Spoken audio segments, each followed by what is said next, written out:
Une partie des iPhone 14 et des nouvelles Apple Watch arrive vendredi. Les OS, eux, sont déjà sortis lundi, iOS 16 et watchOS 9. On vous dit tout ce qu'apportent ces deux nouveaux systèmes d'exploitation dans un instant, mais aussi ces fonctions qu'Apple avait annoncées en juin et qui ne sont pas au rendez-vous cette semaine. Far Out, c'était la keynote du 7 septembre, avec plus d'une semaine de recul. Retour sur tout ce qu'Apple n'a pas révélé pendant son Apple Event, et on se posera la question, faut-il vraiment passer à l'iPhone 14 et aux nouvelles Apple Watch ? Parmi les arguments contre, l'augmentation des prix, partout sauf aux États-Unis et en Chine, et Gilles Dounès a une explication censée nous apaiser. Et puis le retour du tuto audio autour d'une nouveauté dans Shazam. Je vais vous expliquer comment ne plus jamais rater le nom d'une chanson qui passe à la radio.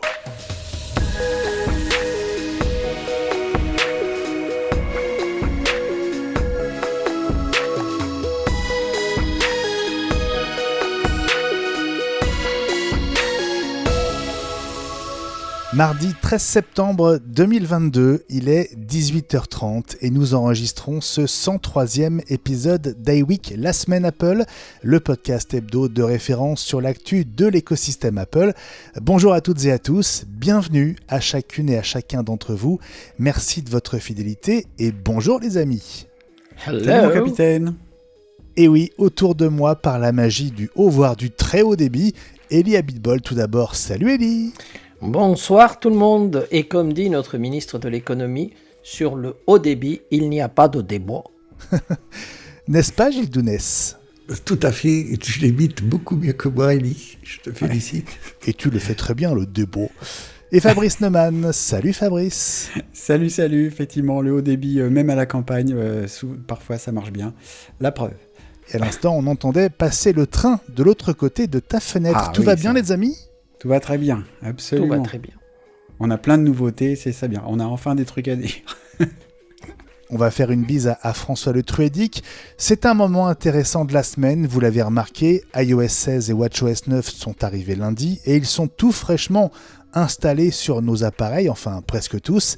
Pour l'iPhone 14 et les Apple Watch dont l'Ultra, il faut encore patienter. Alors un peu plus de 48 heures dans la plupart des cas, mais une semaine de plus pour d'autres appareils. Le premier de ces grands jours, ce sera donc vendredi, en tout cas pour ceux qui en trouveront chez les APR dans les Apple Store ou qui seront livrés en premier.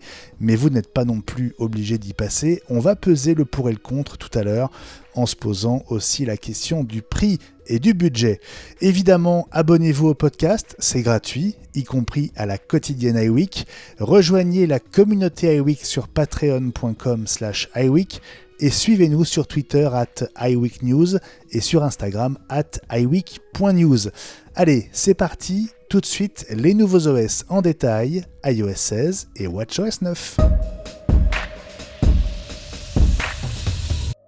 L'événement de la semaine, c'est donc la sortie d'iOS 16 et de watchOS 9. Apple les avait promis pour lundi, et lundi, ils sont arrivés.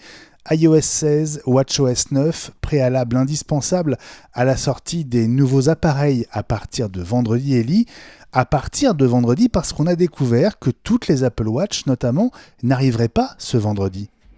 À notre grande surprise, parce qu'on était persuadé qu'au moins celle-là arriverait, ben non, parce que figurez-vous que l'Ultra va se faire un tout petit peu attendre, et elle arrivera le 23 septembre, donc une semaine après, en compagnie des AirPods Pro de deuxième génération.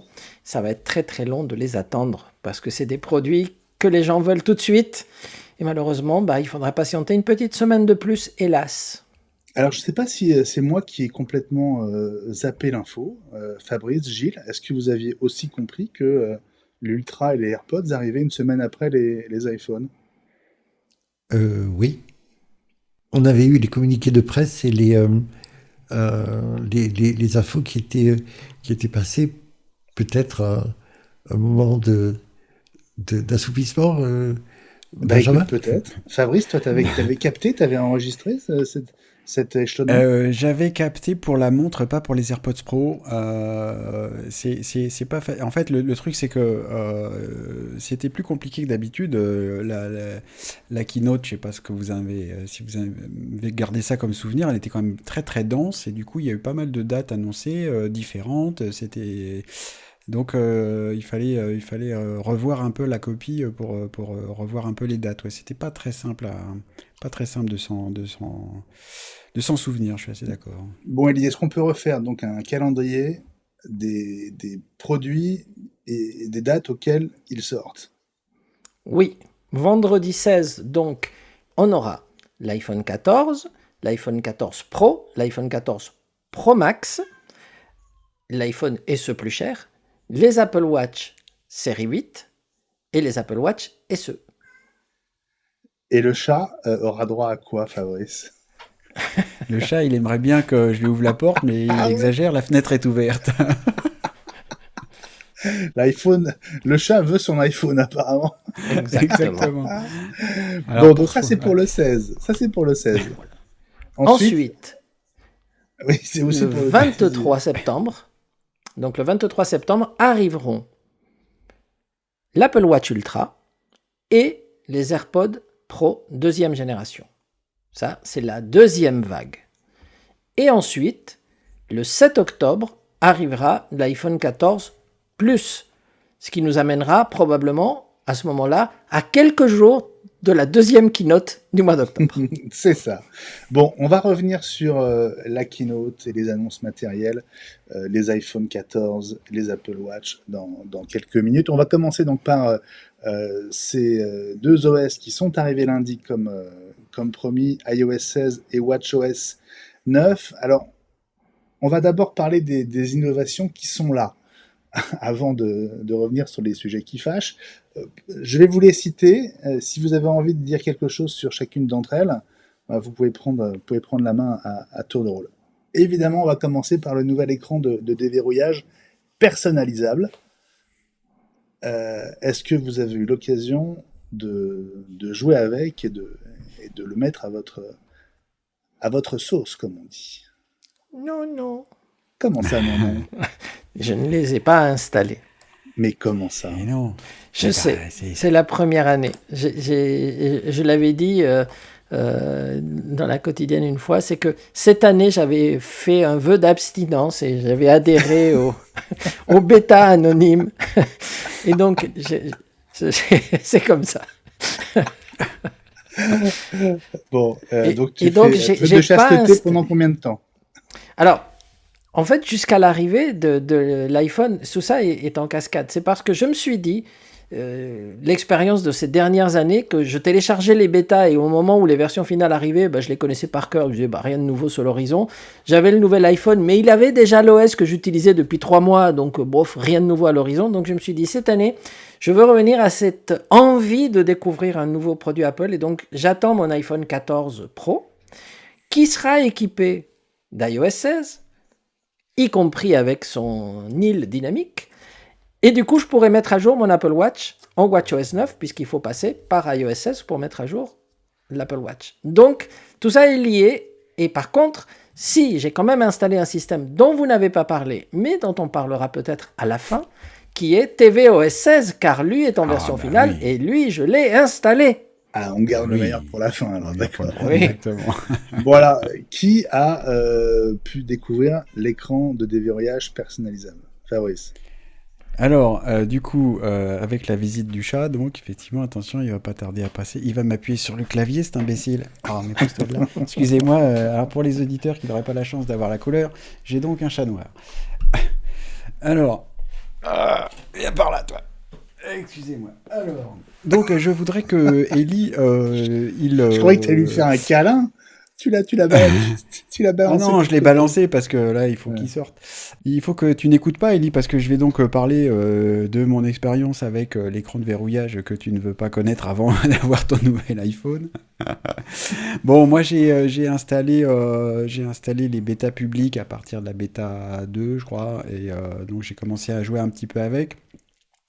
Alors, il s'est passé un truc, c'est rigolo parce que Apple met beaucoup en avant le fait qu'on peut, c'est vraiment centré sur les images. On met une photo de son compagnon, de sa compagne, on met une photo de son chien, de son chat, et puis et par-dessus, on met des widgets. On va en parler tout de suite. Le fait est que les widgets sur une photo, du coup, sont pas très lisibles. résultat, moi j'ai plutôt eu le réflexe d'enlever, j'avais une photo avant, je l'ai enlevée pour que les widgets que je mets, que j'ai placés, restent lisibles. Et donc je suis retourné sur un fond d'écran, y compris pour l'écran de verrouillage, plutôt très sombre, presque noir, ce qui est une bonne idée pour les écrans OLED, en plus de toute façon Bien sûr. pour consommer moins d'énergie. Et puis... Puisque les pixels sont éteints sur un écran OLED. Quand c'est noir, les pixels sont éteints, voilà, donc du coup, ça me permet d'avoir des widgets. Alors j'ai mis deux widgets météo avec la température en gros, et puis les risques de pluie. Et puis le dernier, j'ai mis le widget de mon application de podcast favorite Overcast pour le lancer directement. Mais je fais ça parce que du coup, alors on peut aussi, donc on peut mettre une photo, on peut personnaliser un petit peu la police de caractère, ça je trouve ça chouette. Du coup, ça change un peu. Mais en fait, ce qui me frappe le plus dans cet écran de verrouillage, c'est pas tellement la personnalisation quand l'écran est verrouillé qu'on choisit, c'est le fait que quand on écoute un podcast ou de la musique, la couverture de l'album qu'on écoute ou l'illustration du podcast prend presque prend tout l'écran, et le reste de l'écran en arrière-plan reprend les couleurs, et donc l'iPhone se met aux couleurs de ce qu'on écoute. Et ça, je trouve ça super chouette. Et en fait, du coup, si on écoute souvent des podcasts ou de la musique, on voit très rarement la photo qu'on a choisie. C'est pour ça que moi, je me suis retrouvé finalement à enlever la photo, et je suis très content d'avoir un iPhone qui change de couleur en fonction de ce que j'écoute. Et ça, je trouve ça très bien. C'est un peu l'Ambilight sauce iPhone, non? C'est exactement ça, ouais, c'est l'Ambilight pour ceux c'est ce que propose Philips avec les lampes Hue et les bandes de LED qu'on peut mettre derrière sa télé, où il y a même des écrans qui font ça, où effectivement la lumière derrière l'image évolue en fonction de l'image qui s'affiche. Et ça, c'est ça que pour moi, l'écran de verrouillage en fait qui se personnalise, c'est plutôt lié à ça. Moi, je trouve ça vraiment chouette. Ça change de couleur plutôt grâce à ça. Bon, Gilles, je ne sais pas si tu veux réagir sur l'une ou l'autre de ces nouvelles fonctions, mais on va passer à la suivante. C'est la possibilité de corriger ou de supprimer un e-message pendant 15 minutes après son envoi. Je crois qu'on peut faire 10 modifications maximum si on a besoin. Toutes les modifications restent affichées, mais on peut corriger si on a besoin. Ou supprimer. Oui. Et ça, c'est bien. J'ai pas eu l'occasion de tester ça encore, parce qu'il faut donc ça se sentait. rappeler que... bah oui, alors, je pensais que Gilles allait dire quelque chose, et du coup... Il faut peut-être que je précise au départ que Ellie parlait de virginité séraphique. J'en suis à peu près au même point. J'ai essayé de faire la mise à jour. J'ai été pris dans les embouteillages. Et puis, je me suis retrouvé entre l'espèce de petit diablotin comme François qui disait dans un iWeek quotidienne allez-y, faites-vous plaisir, lancez-vous. Et puis, j'entendais l'ange Ellie qui me disait à l'oreille soyez prudents, pas de mise à jour. Qui finissent par un chiffre pair. Donc, du coup, je me suis retenu et ça m'a servi de leçon que je me suis dit que c'était peut-être un avertissement de l'archange Élie. Donc, j'en suis là. C'est très beau. Bon, alors beau. Benjamin, ça veut dire que c'est nous deux, on va pouvoir attester les messages qu'on efface et qu'on... Bah écoute, ouais. Alors, moi, je viens de faire la mise à jour il y a quelques heures, et j'avoue que j'ai pas eu le temps de jouer avec beaucoup. J'ai juste vu l'écran de démarrage, de déverrouillage. Alors, de ce point de vue-là, du coup, je vais faire en direct, je vais t'envoyer un texto et puis je vais l'enlever. Je viens de le recevoir. Voilà, et j'annule l'envoi. Tu m'as envoyé un test et je vois Fabrice Neumann a annulé l'envoi d'un message. Voilà, donc ça fonctionne. Voilà, tu es donc le premier avec lequel je peux tester ça. Formidable. Parce que donc, il faut rappeler que ça fonctionne uniquement entre personnes de bonne compagnie qui ont donc installé iOS 16 et les suivantes. et que les autres qui ont écouté l'archange Élie, non, pour l'instant, on ne peut pas le faire avec eux. En revanche, il y a une chose que... Et je ne vais pas lire ce que tu m'as envoyé, du coup, parce que, parce que l'autocorrect a été très méchant. Non, mais il faut que je modifie. Parce que j'ai voulu si tu t'envoyer. voulais bien modifier, parce que... J'ai voulu t'envoyer donc, très vite et il y a eu un. Je me suis entre le V et le B, j'ai zippé. Voilà. Le B des bacs. Donc j'ai besoin de modifier. Voilà. Voilà. Et je vois la modification et je lis maintenant à très vite au lieu du premier message qui était arrivé. Et si je clique sur modifier, je vois le message initial. Celui que je voulais corriger très vite. Ah oui, mais alors. Et alors moi aussi. Bah oui, c'est ça le problème. C'est que tu vois quand même. C'est que tu modifies ton message, mais je vois quand même le premier qui est parti. Ça, c'est intéressant. Tu vois, j'avais encore pas testé ça. Voilà. Donc pour être très clair, si vous envoyez un message à quelqu'un que vous le corrigez, il suffit d'appuyer sur le mot modifier qui est en dessous du message qui s'affiche pour voir le message précédent. Donc si vous envoyez une grosse bêtise, votre destinataire la verra quand même. Voilà. Bah oui. C'était le B de bourreau, comme dirait Don Kelly, d'où l'expression. Non, mais si t'envoies, allez, je veux dire gros con, et que tu modifies en tu es formidable, l'expéditeur aura quand même le moyen de voir qu'on avait envoyé un truc pas sympa au départ. Voilà. Exactement. Donc, il faudra voir si la modification reste visible pendant tout le temps, je sais pas. En revanche, il y a une autre chose que moi j'avais commencé à utiliser avant même que tout le monde ait installé ça, parce qu'on peut le faire donc juste pour soi, c'est de pouvoir remettre en non lu un message qu'on a reçu et qu'on a déjà lu. Ça, pour moi, ça me sauve la vie parce que je fais ça tout le temps avec les mails et j'attendais ça depuis des années. Ouais. Exactement. Voilà. Parce que sinon, il fallait que je pense à mettre un message. Si ça avait besoin d'une réponse que je ne pouvais pas faire tout de suite, il fallait que je me fasse un rappel pour que je puisse me souvenir de répondre à quelqu'un. Alors que là, marqué comme non lu, c'est pour moi très pratique. Ça a l'air de rien, mais c'est indispensable. On peut aussi l'épingler. On peut épingler un message ? Oui. Oui. Tu maintiens enfoncé sur un message, tu as épinglé, marqué comme non lu, masquer les alertes ou supprimer. Voilà, donc ça, c'est vraiment des choses qui font rentrer message un peu, qui donnent des fonctions à message qui étaient uniquement réservées aux mails depuis longtemps, ce qui est un peu dommage. Ça pourrait faire penser au débat qu'il y a entre Apple et Google sur le format RCS, mais ça, c'est un autre débat sur l'évolution des SMS, des textos, etc. Mais là, voilà, l'application e-message, en fait, c'est donc plutôt un concurrent de WhatsApp, de Signal, de tout ce qu'on veut, et le fait que ce genre de fonction arrive dans e-message, c'est vraiment important, et puis c'est donc très, très pratique. Ouais. Élie, tu voulais dire quelque chose ? Oui, donc je voulais dire qu'il faut bien écouter ce qu'a dit Benjamin. Pour épingler un message, il faut appuyez dessus. N'essayez pas d'épingler avec une pince à linge ou une aiguille. Il y en a qui ont essayé. Ils ont eu des problèmes. Merci Élie pour cette précision très importante. On passe à la nouvelle fonction suivante d'iOS 16. En fait, c'est un retour. C'est le retour du player musical en plein écran sur l'écran de déverrouillage, comme tu l'évoquais, Fabrice, avec la pochette de l'album. Oui. Oui, avec la pochette de l'album et donc les commandes qui se mettent en dessous, donc qui sont maintenant en plus, on en parlera aussi, à l'endroit où vont se situer les notifications maintenant sur l'écran de verrouillage qui s'affiche en bas de l'écran. C'est du coup très pratique parce que surtout avec les très grands écrans pour pouvoir quand on tient l'iPhone dans la main pour pouvoir arrêter, passer au morceau suivant, il vaut mieux que ce soit accessible avec le pouce et donc c'est très accessible quand c'est en bas de l'écran.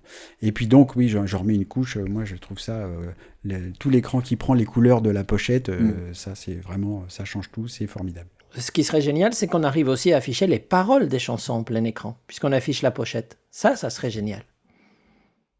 Sur l'écran de verrouillage. Pas sur l'écran de verrouillage. Ah oui, sur l'écran de verrouillage en plus. Bonne question. Oui, des fois c'est pratique. Bonne question, mon capitaine. On va checker ça. Nouveauté suivante. Alors, elle concerne ceux qui jouent, notamment Apple Arcade, mais aussi plein d'autres jeux. C'est la compatibilité avec les manettes de la Nintendo Switch, les Joy-Cons. Et ça, Fabrice, je sais que ça te fait plaisir. Alors, ça fait surtout plaisir à François qui peut me charrier avec ça, mais euh, le fait est que c'est surtout, bon, pas tellement, je pense, pour l'iPhone, mais le fait que les produits iOS, globalement, sont compatibles avec de plus en plus de manettes de jeux. Donc, il y a l'iPad d'abord, parce que c'est un plus grand écran pour jouer, ça c'est très bien. L'Apple TV aussi. Moi, j'avais acheté des manettes, donc les Nimbus à l'époque, il n'y avait que ça, Oui. dont je me sers de temps en temps pour jouer avec Apple Arcade. Donc, oui, c'est vrai, sur l'Apple TV. Tu joues au Kiddish avec? Je ne sais pas ce que Quidditch. c'est que le Kiddish. C'est Harry Potter. Ah, c'est Harry C'est un Potter. jeu Ah, avec un pardon. balai. Donc, Non, comme je ne tu joue as pas à Harry Potter, non. donc, comme c'est un imbus, c'est pour ça. Bien, bravo. Ouh là là, j'ai ah oui, bien il y a Mais- de la recherche. Mais là. un Nimbus 2000, il faut préciser. Un Nimbus 2000. C'est ça. Non, alors après, en même temps, je trouve ça marrant parce que dans la démarche, le fait que les produits iOS soient de plus en plus compatibles avec les manettes, c'est très bien, mais si on a déjà une PlayStation, si on a déjà une Xbox et donc une Nintendo Switch, je suis pas sûr qu'on joue tellement sur son iPad ou autre chose avec des jeux qui demandent une manette. Je suis un peu surpris en fait. Je trouve que c'est attaquer le problème par le mauvais bout. C'est pas tellement les manettes qui manquent à l'Apple TV ou à iOS, c'est les jeux. Et oui. C'est les jeux les jeux AAA, comme on dit, qui sont les Call of Duty, les machins, etc., qui Eh oui. ont besoin de manettes avec 18 boutons. Alors je m'empresse d'ajouter que j'y joue pas, donc j'y connais rien, donc je me moque gentiment, mais c'est les jeux qui manquent, c'est pas les manettes. Donc la démarche me paraît totalement bancale. Nouveauté encore de iOS 16, la possibilité de suivre dans Carte, vous savez, Lex Wallet, les commandes réalisées sur l'Apple Store en ligne avec Apple Pay. Ça, c'est bien. Condition importante. L'arrivée des anneaux d'activité sur iPhone, même si vous n'avez pas d'Apple Watch. Sur ce point de vue-là, on peut rappeler que c'est important parce que c'est aussi ça qui rend l'iPhone compatible avec le Fitness Plus, le programme de sport d'Apple. Le service de sport d'Apple, et donc il n'est plus nécessaire d'avoir une Apple Watch pour utiliser Fitness Plus, et c'est ça qui change tout en fait. Bien sûr. Ça élargit aussi beaucoup le public potentiel. Exactement. Et puis il y a ces nouveautés alors, qui avaient été annoncées en juin à la WWDC 2022 et qui ne sont pas au programme aujourd'hui, en tout cas pas encore, à commencer par la librairie photo partagée via iCloud. Alors, a priori, c'est un retard de juste de quelques semaines. Elle devrait arriver avec la version 16.1 dans un mois. Est-ce que c'est vraiment utile? C'est utile pour qu'Apple vende des abonnements à iCloud, parce que si c'est votre librairie principale, généralement, elle fait quand même quelques dizaines de gigas. Et du coup, ça dépasse le minimum requis. Eh oui. Alors oui, il y a ça, mais c'est aussi une tentative de réponse d'Apple pour essayer de retrouver, pour dire vite, l'équivalent de la boîte à chaussures des photos familiales. Aujourd'hui, c'est pas facile, même quand on est au sein d'un partage familial, de partage de compte Apple iCloud, d'avoir une photothèque qui soit partagée entre tous les membres d'une famille. Et même dans le cas de cette fonction-là, ça va au-delà. On peut avoir une photothèque partagée entre une dizaine de potes quand il y a un événement pendant un week-end, par exemple. On peut partager un important. album, ça existe déjà. Alors oui, mais c'est pas pareil, parce que une photothèque partagée dans ce qui arrivera, c'est vraiment comme une photothèque principale. Ça veut dire par exemple que tous les membres d'une photothèque partagée peuvent non seulement ajouter des photos, mais les modifier pour les travailler. Ce qui n'est pas le cas sur un album partagé, par exemple. Et ça change un peu tout. Et on peut rendre aussi le partage automatique, ce qui n'est pas le cas avec un album partagé. Il faut rajouter des photos et le faire à façon quand on y pense. Alors que là, il va y avoir sur notamment l'appareil photo, l'application appareil photo, un bouton qui dit à partir de maintenant, toutes les photos que je prends vont aller directement dans la photothèque partagée. D'accord. Et Donc, est-ce qu'on peut effacer des C'est pas un photos peu aussi? casse-gueule que ça? Oui, parce que si on peut effacer des photos, c'est risqué, ça risque de provoquer quelques disputes familiales. C'est la même chose qu'avec la boîte à chaussures. Si tout le monde a accès aux photos, après, on ne peut pas mettre ça sur le dos de l'électronique. C'est-à-dire que c'est une version pour faciliter le partage. Si on ne veut pas, on ne le fait pas. Mais ça veut dire vraiment aujourd'hui, la il y a moindre une grande photo demande. est immédiatement synchronisée sur les appareils des autres membres de la famille. Exactement. Donc, on pourra choisir tout ou partie de sa photothèque. C'est toute une question. C'est une question, et c'est peut-être pour ça qu'il y a un peu de retard, en plus du fait que peut-être qu'ils voulaient aussi mettre ça en adéquation avec la sortie d'iPadOS 16 qui est un petit peu en retard. Mais c'est toute la question, c'est très compliqué en fait de résoudre ce problème-là. Donc il y a depuis la sortie de photos et des albums partagés, il y a plein de gens, c'est récurrent, qui demandent « Oui, mais moi, dans ma famille, du coup, on a tous des photos sur nos iPhones, etc. Et on a du mal à les partager, c'est pas pratique. » Et rappelons aussi que les albums photos partagés aujourd'hui ne partagent pas les photos en pleine résolution. C'est limité à 2000 pixels de côté. Donc, il y a des limitations qui sont dépassées par ça, qui donc effectivement, on facilite le partage et donc on facilite l'effacement aussi. Là, malheureusement, donc c'est un choix. Voilà. Mais au moins, la fonction sera présente. Voilà, présente probablement uniquement à partir de la prochaine mise à jour intermédiaire donc d'iOS, la 16.1, qui devrait arriver en octobre. Oui, Gilles. J'insiste. Prenons le cas d'un mariage avec des jeunes plus ou moins d'âge légal qui prennent des photos du mariage de la grande sœur et qui les partagent, bien entendu, et puis qui s'en vont ensuite en boîte faire... quitte un peu le truc, prennent des photos.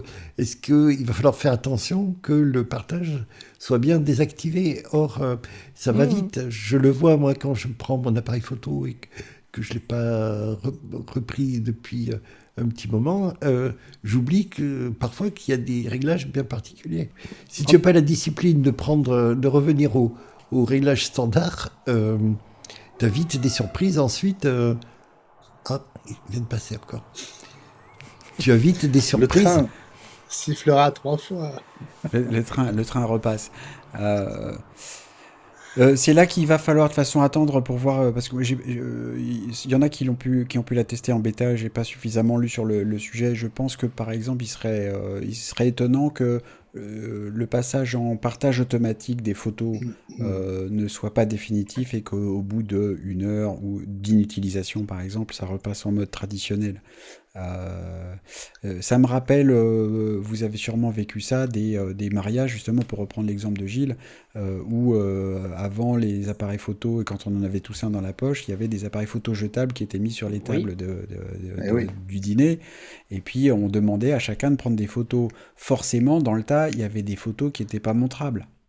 Voilà. Alors, la différence, c'est qu'il fallait les développer avant qu'elles soient montrées. Donc, il y avait un filtrage qui était fait avant qu'elles soient montrées. Là, il y a un risque. De la même façon qu'il y a un risque, il y a ça encore, des gens qui utilisent la fonction AirDrop pour envoyer des photos dans le train, dans l'avion, à des gens qui sont autour d'eux parce que la fonction AirDrop est activée.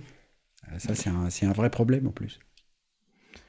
Je crois que ça peut être un problème, en tout cas, effectivement, pour certaines personnes qui vont oublier. Mais moi, je fais assez confiance aux jeunes parce qu'ils savent très bien ce qu'ils veulent partager avec leur famille, leurs parents, etc. Et ils savent très bien segmenter dans Facebook, dans Snapchat, dans tout ce que vous voulez, ce qu'ils partagent avec leurs copains et ce qu'ils partagent avec la famille. Et ça, ils n'oublient pas. Donc, à partir de quel grammage? En deçà de quel grammage? C'est malin, Gilles. Bon, revenons à nos fonctions absentes de cette première version d'iOS 16. Les Live Activities, ces notifications dynamiques qui évoluent au fil du temps, comme par exemple des scores sportifs. Pareil, ce sera au mieux pour la prochaine mise à jour intermédiaire.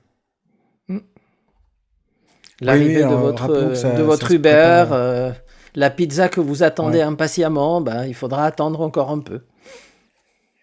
Donc ça se présente sous forme d'une notification aussi en bas de l'écran qui ressemble un peu justement dans l'exemple qu'on a vu. Ça prend à peu près la même place que le player d'Apple Music si on a de la musique qui s'affiche sur l'écran de verrouillage. de ce point de vue-là, d'ailleurs, je suis curieux de voir comment ça se passe si on est en train d'écouter de la musique et qu'en plus, on a commandé un Uber et il y a un live activity qui se met sur l'écran. Ouais. Je suis curieux de voir comment ça se passe parce que vouloir tout mettre en bas de l'écran, il y a un moment, ça s'additionne et ça remonte en haut. Donc, je sais pas trop Il y comment aura un ça bouchon. fonctionne. Donc, j'ai hâte de voir ça.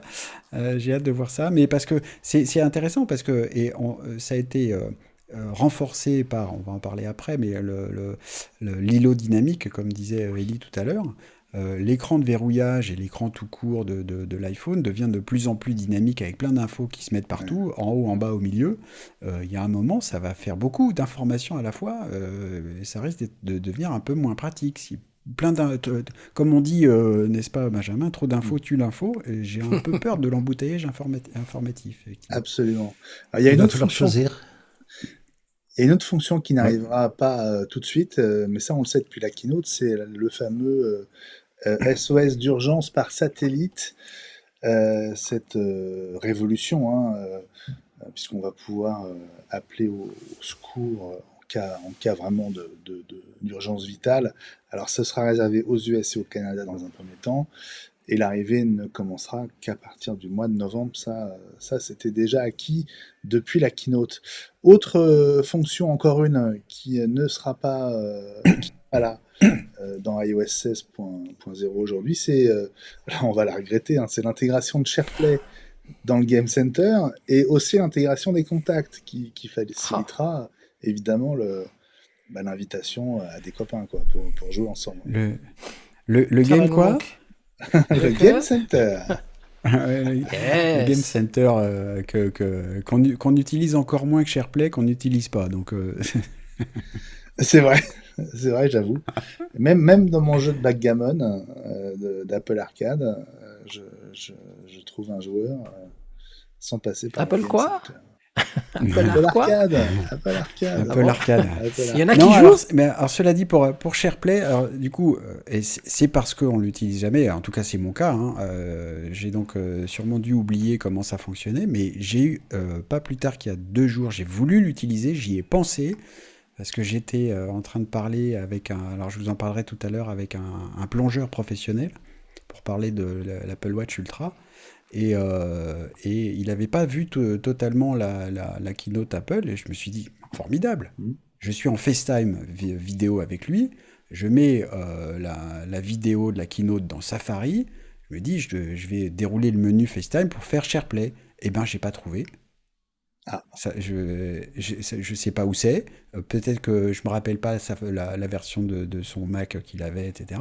Mais ça n'a pas marché. Donc, ça fait 1 an que ça existe. Comme disait François dans la quotidienne, personne l'a utilisé, en tout cas pas nous. Et le jour où j'ai voulu, j'y ai pensé, ça n'a pas marché. Donc, c'est mal barré. C'est mal barré. Il y avait une occasion. Mais quand ça veut pas, ça veut pas. Exactement. Bon, allez, il y a encore une dernière promesse qui est en retard, c'est l'application Freeform, vous savez, ce tableau blanc. Alors, c'est pas une fonction d'iOS 16, mais c'est une app qui doit être téléchargeable aussi sur iPhone. Alors, elle, c'est pas pour tout de suite, parce qu'on parle maintenant de l'année prochaine, carrément, pour son arrivée, et pas d'ici la fin de l'année. Bon, si on fait le bilan à la fois des nouveautés et des fonctions qui sont pas encore arrivées, est-ce qu'on fait la mise à jour iOS 16 si on l'a pas déjà faite? Quel est votre conseil, mes amis? Moi, je pense qu'on peut la faire, sauf si on veut attendre son nouvel iPhone. Mais sinon, rien que pour la présentation des artworks, des pochettes d'albums sur la page, sur l'écran d'accueil, je suis d'accord avec Fabrice, c'est vraiment une partie du plaisir, même pour quand on partage la musique, qu'on la joue, quand des amis sont là ou de la famille. Tiens, qu'est-ce que c'est? Tu peux montrer. Il n'y a pas besoin de chercher et d'aller chercher Shazam, par exemple. Fabrice, c'est la nouveauté qui t'inspire le plus? qui te fait le plus envie? Oui, oui, oui, et l'écran de verrouillage globalement, parce que les petits widgets, moi j'aime beaucoup avoir la température extérieure, je la regarde tout le temps, je suis un fondu de ça, c'est mon toc à moi. Du coup, j'ai ça sur le widget, comme widget sur l'écran, de verrouillage, donc ça, et puis les nouvelles fonctions de messages, moi, qui me rendent beaucoup service, donc notamment celle de marquer comme non lu, mais et presque égoïstement, j'aurais envie de dire, faites la mise à jour, comme ça, ce sera compatible avec le fait que je pourrai corriger mon message ou C'est annuler ça. l'envoi, s'il vous plaît, parce que Juste pour les l'instant, contacts. c'est pas compatible. Juste les contacts de Fabrice. Voilà, s'il vous plaît. J'ai une Bon, question donc, Non, mais importante. globalement, ça fonctionne bien hein, quand même. C'est ça qu'on peut dire aussi. J'avais mis ça sur Twitter, qui étaient en bêta, qui avaient téléchargé la version Release Candidate, ont donc eu la version 16.0 finale. Donc si on enlève le profil bêta, on se retrouve avec la version finale. Moi, sur l'iPhone 10 que j'utilise, je trouve que ça fonctionne bien quand même. Donc ça, il y a eu des vraies améliorations pendant les cycles des bêtas, et là, on est à quelque chose qui est stable et qui fonctionne bien. Donc oui, on peut y aller. Ellie, J'avais ta une question prudence importante légendaire? pour Fabrice. Non, non, Ah, mais une question importante pour Fabrice et ensuite la prudence légendaire. Euh, Quelle température fait-il chez toi? Je sais pas, Ah, c'est je ton te dis toc. Moi, extrêmement tout de suite. voilà, bah Il fait 28 oui, degrés. c'est bien. Bon, et chez passons toi, maintenant. chez toi, Non, à c'est Nice, important. Ellie? Il fait chaud. Et moi, j'ai pas la cesse, donc j'ai pas le widget. Oui, mais il a fait beaucoup plus chaud chez Fabrice depuis 24-48 heures, non? Oui. Ouais, Ouais, hein. il me semble aussi. Ouais. Il me semble aussi. Et donc, le mode prudence, en fait, si vous faites la mise à jour, pensez à faire une sauvegarde de votre téléphone parce que on change de version. C'est une version majeure. Donc, on ne sait jamais. Maintenant, la fureur et la ferveur vers les serveurs s'est un peu apaisée. Donc, je pense que maintenant, le débit doit être revenu à son état normal. Mais faites une sauvegarde quand même. Et si vous pouvez, faites la mise à jour à partir d'un ordinateur plutôt que de la faire directement sur le téléphone en ligne. Bon, c'est plus rapide sur le téléphone, mais du coup, si vous avez fait la sauvegarde sur l'ordinateur, tant qu'à faire, faites la mise à jour aussi. Mais ça marche Alors dans pour les deux ceux, cas.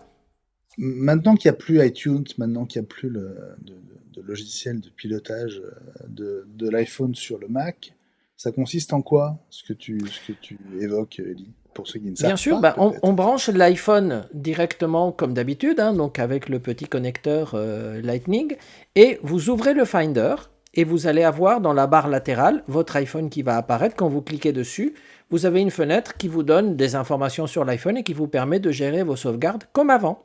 Donc, c'est juste que ça apparaît au niveau du Finder, Voilà. et il faut avoir la présence d'esprit de regarder sur la barre latérale gauche. Voilà. Donc il faut d'abord avoir suffisamment d'espace pour faire sa Ah sauvegarde, oui, oui. hein. Et puis ensuite, la mise à jour de l'iPhone, elle peut se déclencher directement dans cette fenêtre.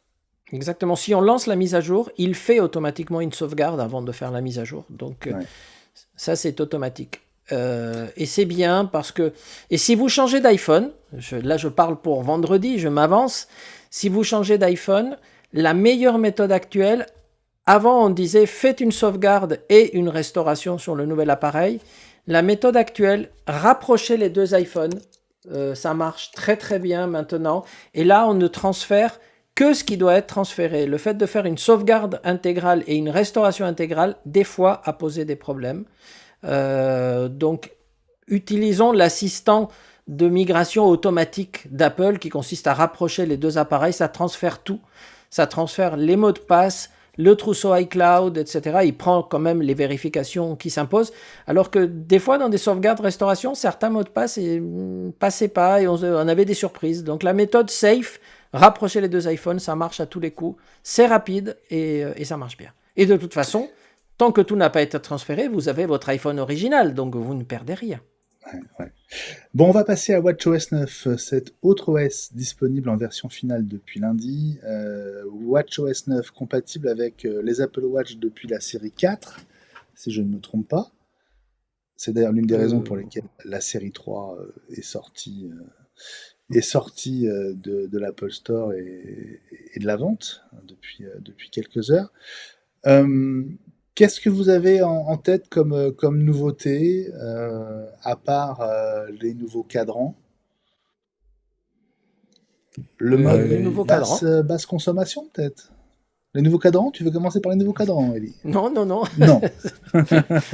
À part peut-être le fait qu'il y a les cadrans des Apple Watch Nike qui sont maintenant disponibles pour tout le monde. Voilà. Parce qu'il n'y a plus d'Apple Watch modèle Nike, ils ne font plus que des bracelets Nike. Mais il n'y a plus les montres Nike. Donc du coup, maintenant, les cadrans sont disponibles pour tout le monde. Voilà.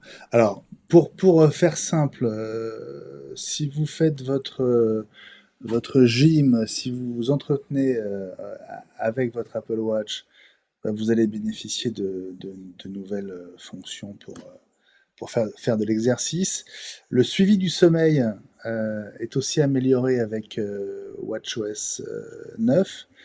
De nouvelles fonctions autour de la détection de alors je suis pas médecin, mais de la fibrillation cardiaque, Ellie, c'est ça? Oui, fibrillation atriale, en fait. C'est ça, atriale. C'est un mot que je ne connaissais Oui, pas. en anglais, ils appellent ça AFib, parce qu'en fait, ils raccourcissent tout. Comme ils disent mayo, au lieu de dire mayonnaise, parce qu'ils n'ont jamais arrivé à le prononcer. Donc là, ils disent AFib. C'est ça. Le raccourci entre la fréquence cardiaque et la mayonnaise. Alors, ouais. Il y a l'artérosclérose qui fait le lien. Exactement. Voilà. C'est ça. Bon, votre Apple Watch va vous aider désormais à mieux gérer votre prise de médicaments avec, comme on appelle ça, une sorte un semainier ou des alertes pour vous dire à quel moment il faut prendre tel et tel médicament. Et puis il y a donc ce nouveau mode basse consommation, alors dont on a appris ce mardi. Le détail, c'est qu'on sait désormais quelles sont les fonctions. Il y en a 12 qui sont impactées par l'activation de ce mode, qui va évidemment réduire la consommation d'énergie et augmenter l'autonomie. On en parlait dans la quotidienne, Ellie. Peut-être qu'on peut rappeler quelles sont les fonctions qui sont complètement désactivées et celles qui sont, on va dire, au régime minimum. Je vais essayer de ne pas en oublier.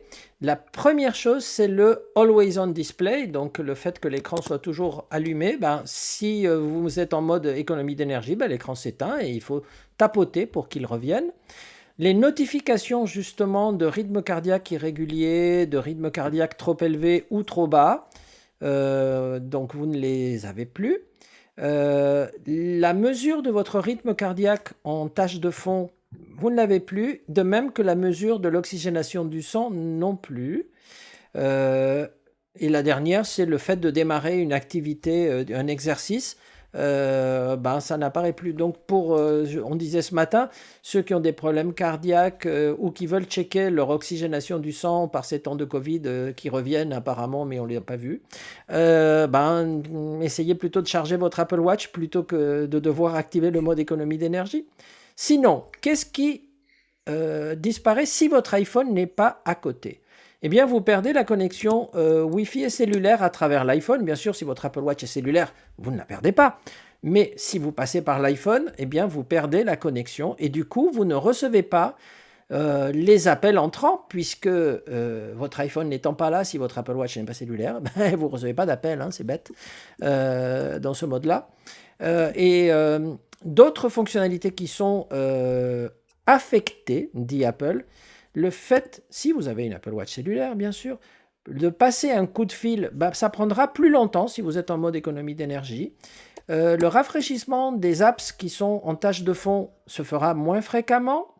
La mise à jour des complications se fera moins fréquemment. Siri sera plus long. Déjà que des fois, il n'est pas rapide, il va mettre plus longtemps encore à vous répondre.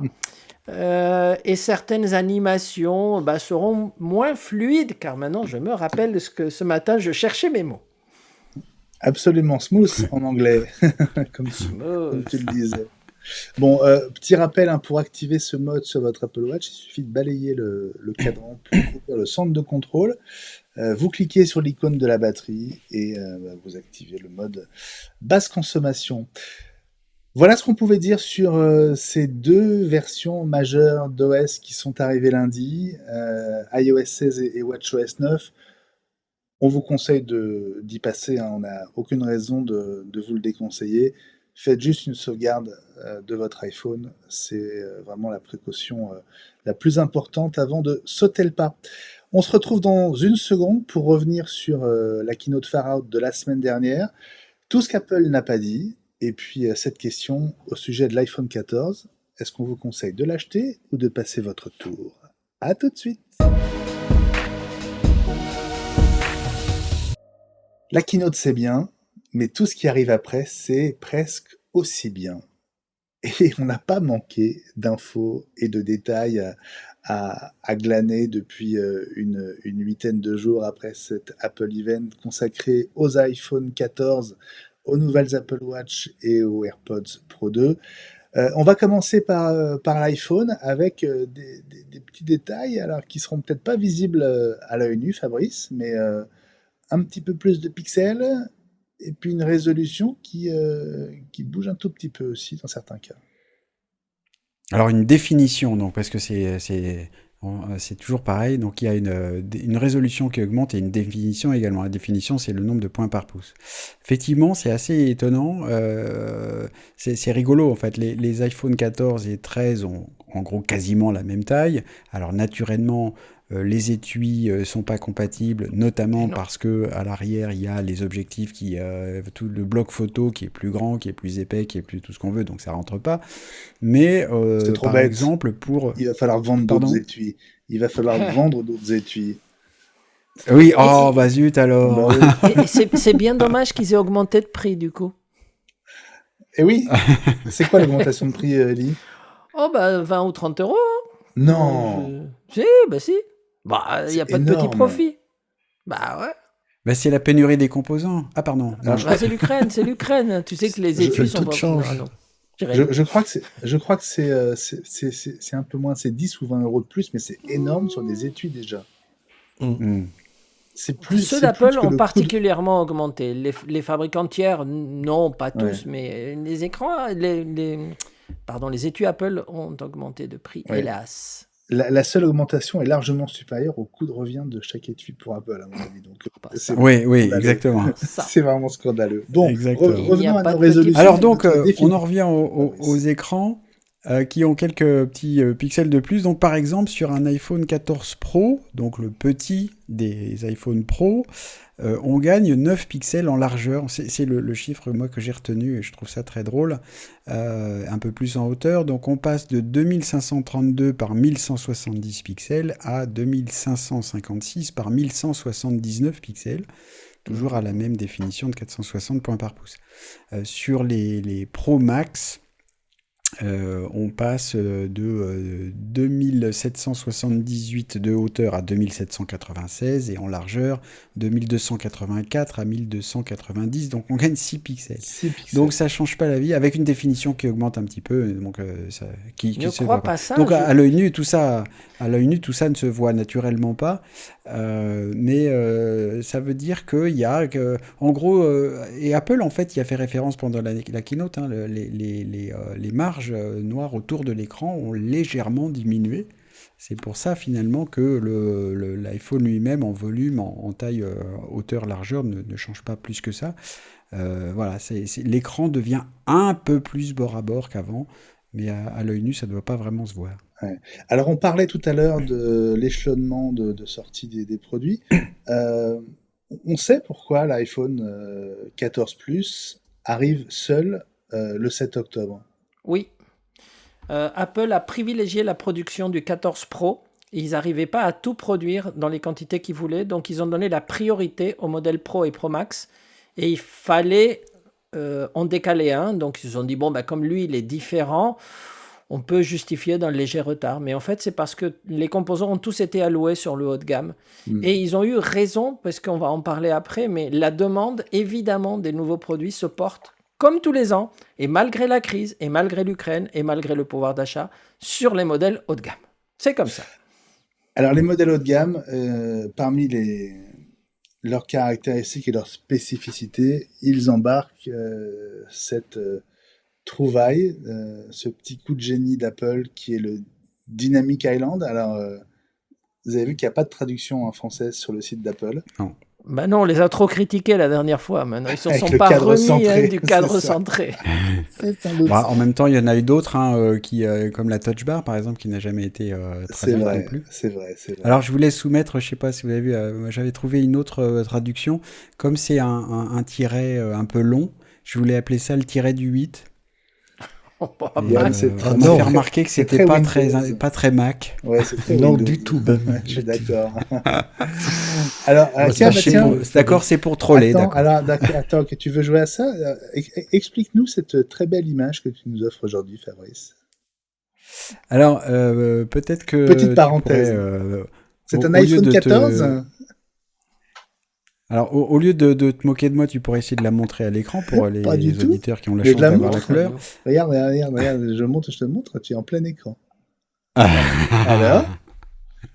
Alors, donc on rappelle que cet îlot dynamique Dynamic Island remplace l'encoche sur les iPhone 14 Pro et Pro Max. Et donc ça a la forme d'un tiret assez long, tout noir, qui en fait embarque deux zones qui sont d'un côté un petit rond qui est la caméra avant et un petit tiret qui embarque les autres capteurs de luminosité, de proximité et Face ID. C'est un petit peu plus bas que l'encoche. Alors du coup, l'encoche, ce qui est intéressant, c'est l'image que donc les auditeurs ne peuvent pas voir, malheureusement pour eux, c'est que ça montre l'emplacement, la comparaison de l'emplacement entre l'encoche et l'îlot dynamique. Pour ceux qui veulent, ils peuvent essayer d'aller voir sur le compte Twitter d'un tweetos qui s'appelle Yann, I-A-N, Zelbo, Z-E-L-B-O, qui a mis cette image. Et on voit que l'îlot dynamique est a priori légèrement plus petit que l'encoche, en tout cas il est moins large, mais il est aussi un petit peu plus bas que l'encoche. Oui. Ça veut dire que l'îlot dynamique, globalement, occupe un espace d'écran un peu plus grand, même lorsqu'il est juste sans la fonction dynamique. Merci de le montrer à l'écran.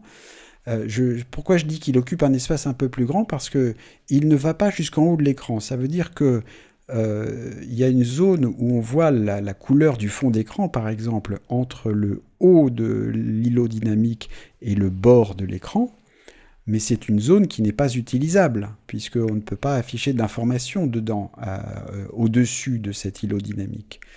Donc c'est finalement de la place perdue à part pour afficher de la couleur, et on l'a vu avec la démonstration de ce que est capable de faire l'îlot dynamique et de toutes les fonctions qui sont ajoutées dedans. C'est très joli et c'est sûrement très utile. Moi j'ai très hâte de voir ça, de l'essayer en vrai. Mais il y a une zone finalement qui potentiellement est, on va dire, au moins de la même surface que l'encoche, qui n'est pas utilisable pour de l'information utile. Donc heureusement qu'il y a tout ce qui est le dynamique de l'îlot pour justifier encore et pour rendre cette zone plus efficace et plus utile que ne l'était l'encoche. Eddie, tu veux réagir? Ouais, je suis pas totalement... évidemment, ce qu'on voit à l'écran est très clair. Je suis pas totalement d'accord parce que si vraiment on faisait remonter ce qu'on doit pouvoir faire avec Photoshop, je pense que la zone est à peu près la même. Et par contre, pourquoi est-ce qu'elle est là et pourquoi est-ce que ça ne me dérange pas, mais on en parlera dans quelques jours dès qu'on aura pu déballer ces nouveaux produits, c'est parce que pour les animations qu'on a vues dans le film et que vous pouvez revoir, on a besoin d'une îlot dynamique qui s'agrandit. Or, il s'agrandit de tous les côtés. S'il démarrait du haut, ça serait un effet uniquement vers le bas. Et je pense que les artistes d'Apple qui comptent ça au pixel près, ils ont dû se rendre compte qu'il leur faut de la place pour l'animation, pour pouvoir le compresser, pour pouvoir l'agrandir ou pour pouvoir l'élargir, un peu moins, mais en tout cas, ces effets d'animation, on a besoin de place. Et donc, pour l'instant, je réserve mon jugement. Et ça ne me dérange pas trop qu'il y ait un petit bord noir au-dessus le temps que l'animation arrive. Bon, on va rappeler que cette îlot dynamique ne se trouve que sur les modèles Pro et Pro Max. Donc si vous achetez un iPhone 14 ou un 14 Plus, vous aurez la bonne vieille encoche. sans le bénéfice de tout ce dynamisme, en fait.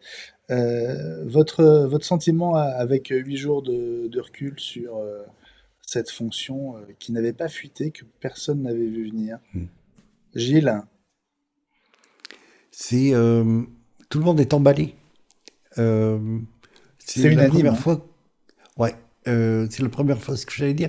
C'est la première fois que je vois un tel concert unanime de louanges par rapport à une nouveauté, une fonctionnalité nouvelle chez Apple. Et c'est vrai que c'était une zone un peu perdue, difficile d'accès, parce que quand on est sur FaceTime, par exemple, on a cette zone qui est active, qui est voisine de ce tiret horizontal dans lequel un certain nombre de capteurs sont logés. Là, elle devient vraiment utile, dynamique et accessible. Donc, il n'y a pas à se poser de questions. On va trouver les gestes rapidement. Ça va vite, à bon sens, devenir indispensable à ceux qui auront la chance de les traîner en avant-première, en premier avec cette génération d'iPhone Pro, en espérant qu'elle soit généralisée et que ça fasse partie de l'interface d'iOS de façon générale, et pourquoi pas sur l'iPad et l'iPad Pro d'ailleurs. Alors Fabrice, puis Ellie. Je trouve que c'est un coup de génie de la part d'Apple d'avoir réussi à rendre agréable à regarder ce trou dans l'écran et à rendre une partie de ça utile. Il n'en reste pas moins quand même que ça reste un trou dans l'écran. Et quand on parle de vidéo, par exemple, et on regarde une vidéo YouTube ou un film, etc., on a donc une partie de l'image qui est masquée, parce que cette zone noire ne disparaît jamais totalement. Moi, je fais partie de ceux qui ne se sont jamais habitués à l'encoche. L'encoche, elle m'ennuie. Et je pense que ça m'ennuierait aussi pour ces moments-là, quoi. Moi, elle ne m'a jamais dérangé. Moi, je la vois tout le temps, ça rentre dans l'image, je trouve ça très dommage. Le principe des animations de cette zone, je pense que là où c'est génial de la part d'Apple, c'est d'abord de rendre cette zone, donc on accepte maintenant, oui, on la rend dynamique, on assume, mais le vrai truc, c'est quand il n'y aura plus besoin de ces capteurs à cet endroit-là, ce sera de garder l'îlot dynamique, qui pourra disparaître si besoin, mais de garder ces animations qui, potentiellement, sont très utiles et en plus agréables à regarder et amusants, etc., quoi. Mais je pense que le vrai but d'Apple, c'est de pouvoir enlever les capteurs. Hein. Ouais. Parce que l'idée de génie, c'est quand même d'avoir fait d'un défaut presque une originalité, finalement, Ellie. Oui. Absolument. Tu voulais dire quelque chose? En fait, oui. Je disais, Apple, ils sont trop forts parce que je m'étais dit, cette année, je change pas l'iPhone, je vais attendre le 15, je vais être sage, le budget s'en portera mieux. Puis maintenant, vous savez, je suis retraité, donc je n'ai plus les moyens de faire ça. Mais j'ai vu ça et j'ai craqué complètement. Donc, ils sont trop forts. Ils arrivent à nous faire dépenser des sommes confondantes tous les ans. Et puis... quelque chose, si vous savez que l'imitation étant la meilleure flatterie, il y a déjà sur Android des gens qui ont essayé d'imiter ça avant d'avoir vraiment vu comment ça marche. Il y a quelqu'un qui a fait une sorte de îlot dynamique sur Android. Ça ne sera pas aussi beau et aussi fluide que sur Apple, mais eux aussi le veulent. Que voulez-vous? Ouais. Fabrice, tu pourrais peut-être l'installer sur le truc qui te sert de caméra. Alors non, parce que celui-là, et je peux plus le mettre à jour, alors du coup, je vais pas pouvoir faire ça. Bon, oui, c'est un Android, tu l'as dit. Histoire de mise à jour. Je t'ai pas vendu, j'ai rien dit. Non, mais donc, pour les auditeurs qui ont de la chance d'avoir la couleur et qui voient ma belle image, disons-le, ça vient d'un téléphone Android qui a donc une très belle caméra. C'est vrai. Mais on peut pas le mettre à jour. Il y a un petit effet de pompage. Il y a un petit effet de pompage sur... je pense que c'est au moment de la mise au point. Il y a D'accord. un petit zoom avant, arrière, comme s'il n'arrivait pas à faire la mise au point. Il change un petit peu le cadre. Mais l'image, le piqué est quand même pas mal, j'avoue. Bon, c'est quoi comme appareil Android? C'est un Pixel, un Google Pixel. Lequel? Tu sais? Première génération. Première génération. Très bien. Bon, Attends qu'on ait parenthèse l'accessoire Belkin et qu'on puisse mettre notre iPhone 14 Pro comme caméra pour les prochaines émissions. Attends, confirmée. Ouais, bah il va écoute, arriver Ah cet oui, accessoire. absolument. il va un jour, l'an prochain ou en 2024, tu crois Pas de date de livraison et on se demande même, parce qu'on n'arrête pas de leur demander à Belkin, si Apple ne nous a pas pondu une petite exclusivité Apple Store comme ils savent le faire de temps en temps pour nous énerver ouais. et que donc on ne pourra le trouver pendant quelques semaines voire quelques mois que chez eux. D'accord. Parce que Voilà. c'est juste un bout de plexiglas qui se clipse en haut de l'écran quand même. Hein. On attend les fichiers pour une imprimante 3D hein, parce que franchement ça doit Ouais, pas être c'est très ça. compliqué à faire. Hein. Exactement, c'est ce qu'on se dit tous. Bon, on entre dans ces petits détails qu'on a appris depuis la keynote. Alors, on va commencer par tout ce qui concerne l'iPhone 14. Hein. On a commencé avec ce Dynamic Island. Cette nouvelle qui concerne la possibilité d'activer un son au démarrage et à l'extinction de l'iPhone. Alors, Très bonne idée. comme sur un Mac au démarrage, en revanche, l'extinction, ça, on ne connaissait pas. À quoi ça sert? Il y en a qui ont tout de suite trouvé l'utilité non négligeable. Ben oui, pour tous nos amis qui sont malvoyants, et c'est évidemment une façon de savoir si l'iPhone s'est allumé ou s'est éteint. Donc pour eux, ça va être évident. Pour nous, ça nous rappelle les Mac. Et c'est bien, le son n'est pas le même. Alors on peut discuter, est-ce que le son du Mac est plus beau, est-ce qu'il est moins beau? Il y a eu un débat sur Internet là-dessus, hein, sur le son de démarrage de l'iPhone. Bah, Oui, parce on peut déjà l'écouter. Bah, le voici, tenez, pour vous qui ne l'avez pas encore entendu. Voilà le nouveau son de démarrage des iPhones que vous pouvez activer au besoin dans les réglages et les réglages d'accessibilité pour être plus précis. Alors, on parlait des quelques pixels d'écart des écrans. On peut maintenant parler des quelques milliampères-heure d'écart des batteries, puisqu'on a aussi obtenu le détail de ces batteries. Alors, il y en a une qui ne change pas en termes de capacité, c'est celle de l'iPhone 14 Plus futur, donc qui arrivera le 7 octobre si je ne me trompe pas. En revanche, l'iPhone 14 gagne quelques milliampères-heure, 52 pour être précis. L'iPhone 14 Pro en gagne 105. Et puis la surprise, c'est que l'iPhone 14 Pro Max, donc le plus gros des iPhones, bah lui, il perd un tout petit peu en capacité de batterie, puisqu'il perd 29 mAh. Alors bon, ça ne devrait pas faire de grosses différences, parce qu'entre-temps, le iOS 16 a sans doute encore un petit peu optimisé l'usage de la batterie, mais c'est presque étonnant de voir le plus gros des iPhones être le seul à perdre en capacité de batterie, n'est-ce pas? Eh oui, mais bon, Oui. ils ne peuvent pas gagner tout le temps. Hein. Côté performance, est-ce qu'on a des premières indications, Ellie, sur ce qu'on va gagner en passant, le cas échéant, à cette nouvelle génération d'iPhone? Et est-ce que c'est spectaculaire ou pas? Écoute, c'est pas mal. Hein. Je pense que le A16 Bionic joue son rôle dans les modèles Pro. Et donc, les premiers Geekbench ont commencé à circuler. Donc, pour ceux qui connaissent ça par cœur, et ça va leur parler, j'en suis sûr, l'iPhone 14 Pro donne 1879 en simple cœur et quand même 4664 en multicœur. Donc, c'est pas mal. Alors, qu'est-ce que ça donnait avant? 1797 en simple cœur, donc vous voyez que là, la différence n'est pas énormissime, mais ça a toujours été le cas en monocœur. Et par contre, en multicœur, 4659, donc là, du coup, on peut le remarquer, c'est moins spectaculaire en multicœur qu'on a vu d'autres fois. Donc, est-ce qu'on atteint les limites de ce qu'on fait de génération en génération? Mais voilà, c'est mieux. En fait, ça donne du 10%. 10%, c'est bien. C'est moins qu'une augmentation de prix Apple. C'est vrai. Non, mais ça veut dire en résumé que c'est pas pour le gain en puissance qu'on va changer d'iPhone. Non, on va changer d'iPhone, à part pour le Dynamic Island, pour les appareils photo si vous êtes en pro, et même pour les 14 non pro, l'appareil photo a été quand même amélioré. C'est parce que vous avez la caméra FaceTime, la caméra avant qui fait de l'autofocus, et ça pour les selfies, pour ceux qui font des selfies, c'est indispensable. et pour dire qu'on a l'iPhone de cette année, mais c'est comme ça. Hein. Ouais. Donc, mais c'est pas Bon, côté performance. ça, c'est pour les influenceurs de Dubaï, ça. C'est ça, exactement. Hein? N'est-ce pas? Ceux qui l'ont déjà, tu veux dire? Oui, peut-être, oui, tu as raison. Malheureusement.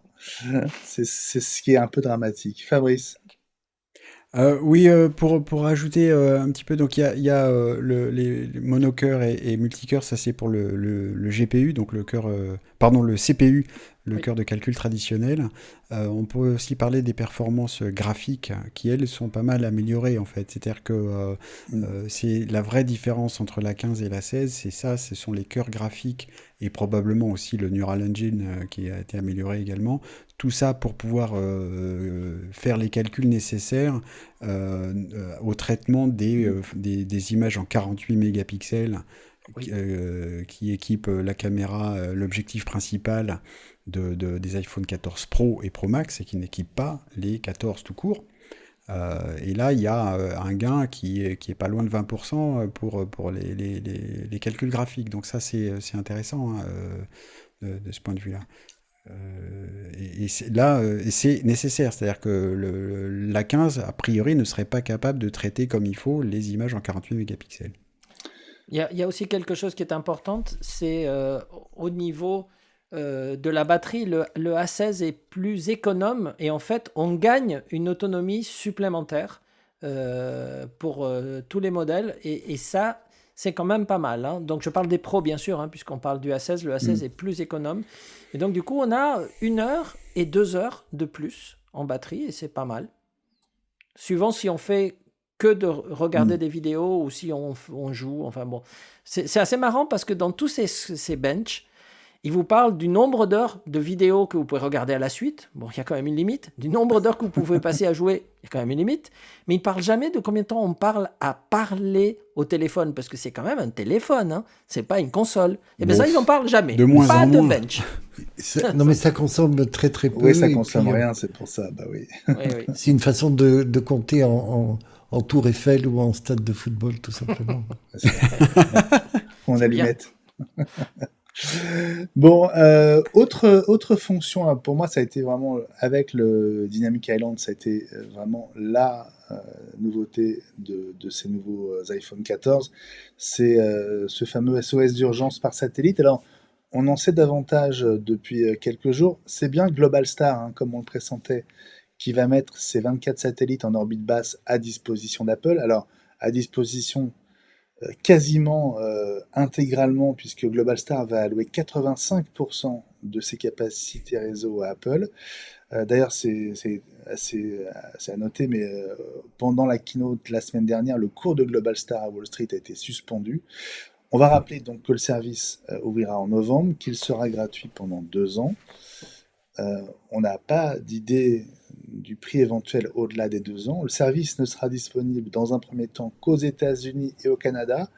Alors, à plusieurs conditions. D'abord, il faut que le ciel soit dégagé. Et il faudra être au sud du 62e degré de latitude. En gros, si vous êtes vraiment à l'extrême nord du continent américain, ça ne marchera pas. Et puis, dernier point, tous les iPhone 14 achetés à travers le monde pourront en profiter quand ils seront aux US et au Canada, donc même les iPhone 14 français. Seule exception, les iPhone 14 achetés en Chine, à Hong Kong et à Macao, je pense, où la fonction est désactivée à la demande du gouvernement. Élie? C'est une fonction qui est très excitante quand on voit la démo, mais si je peux me permettre de ricaner un moment, 24 satellites Global Star, 85% des capacités réseau. Je vous donne un chiffre. Starlink, à l'heure actuelle, vous savez combien de satellites ils ont? 2500. Aujourd'hui, ils en ont 4550. Chiffre officiel.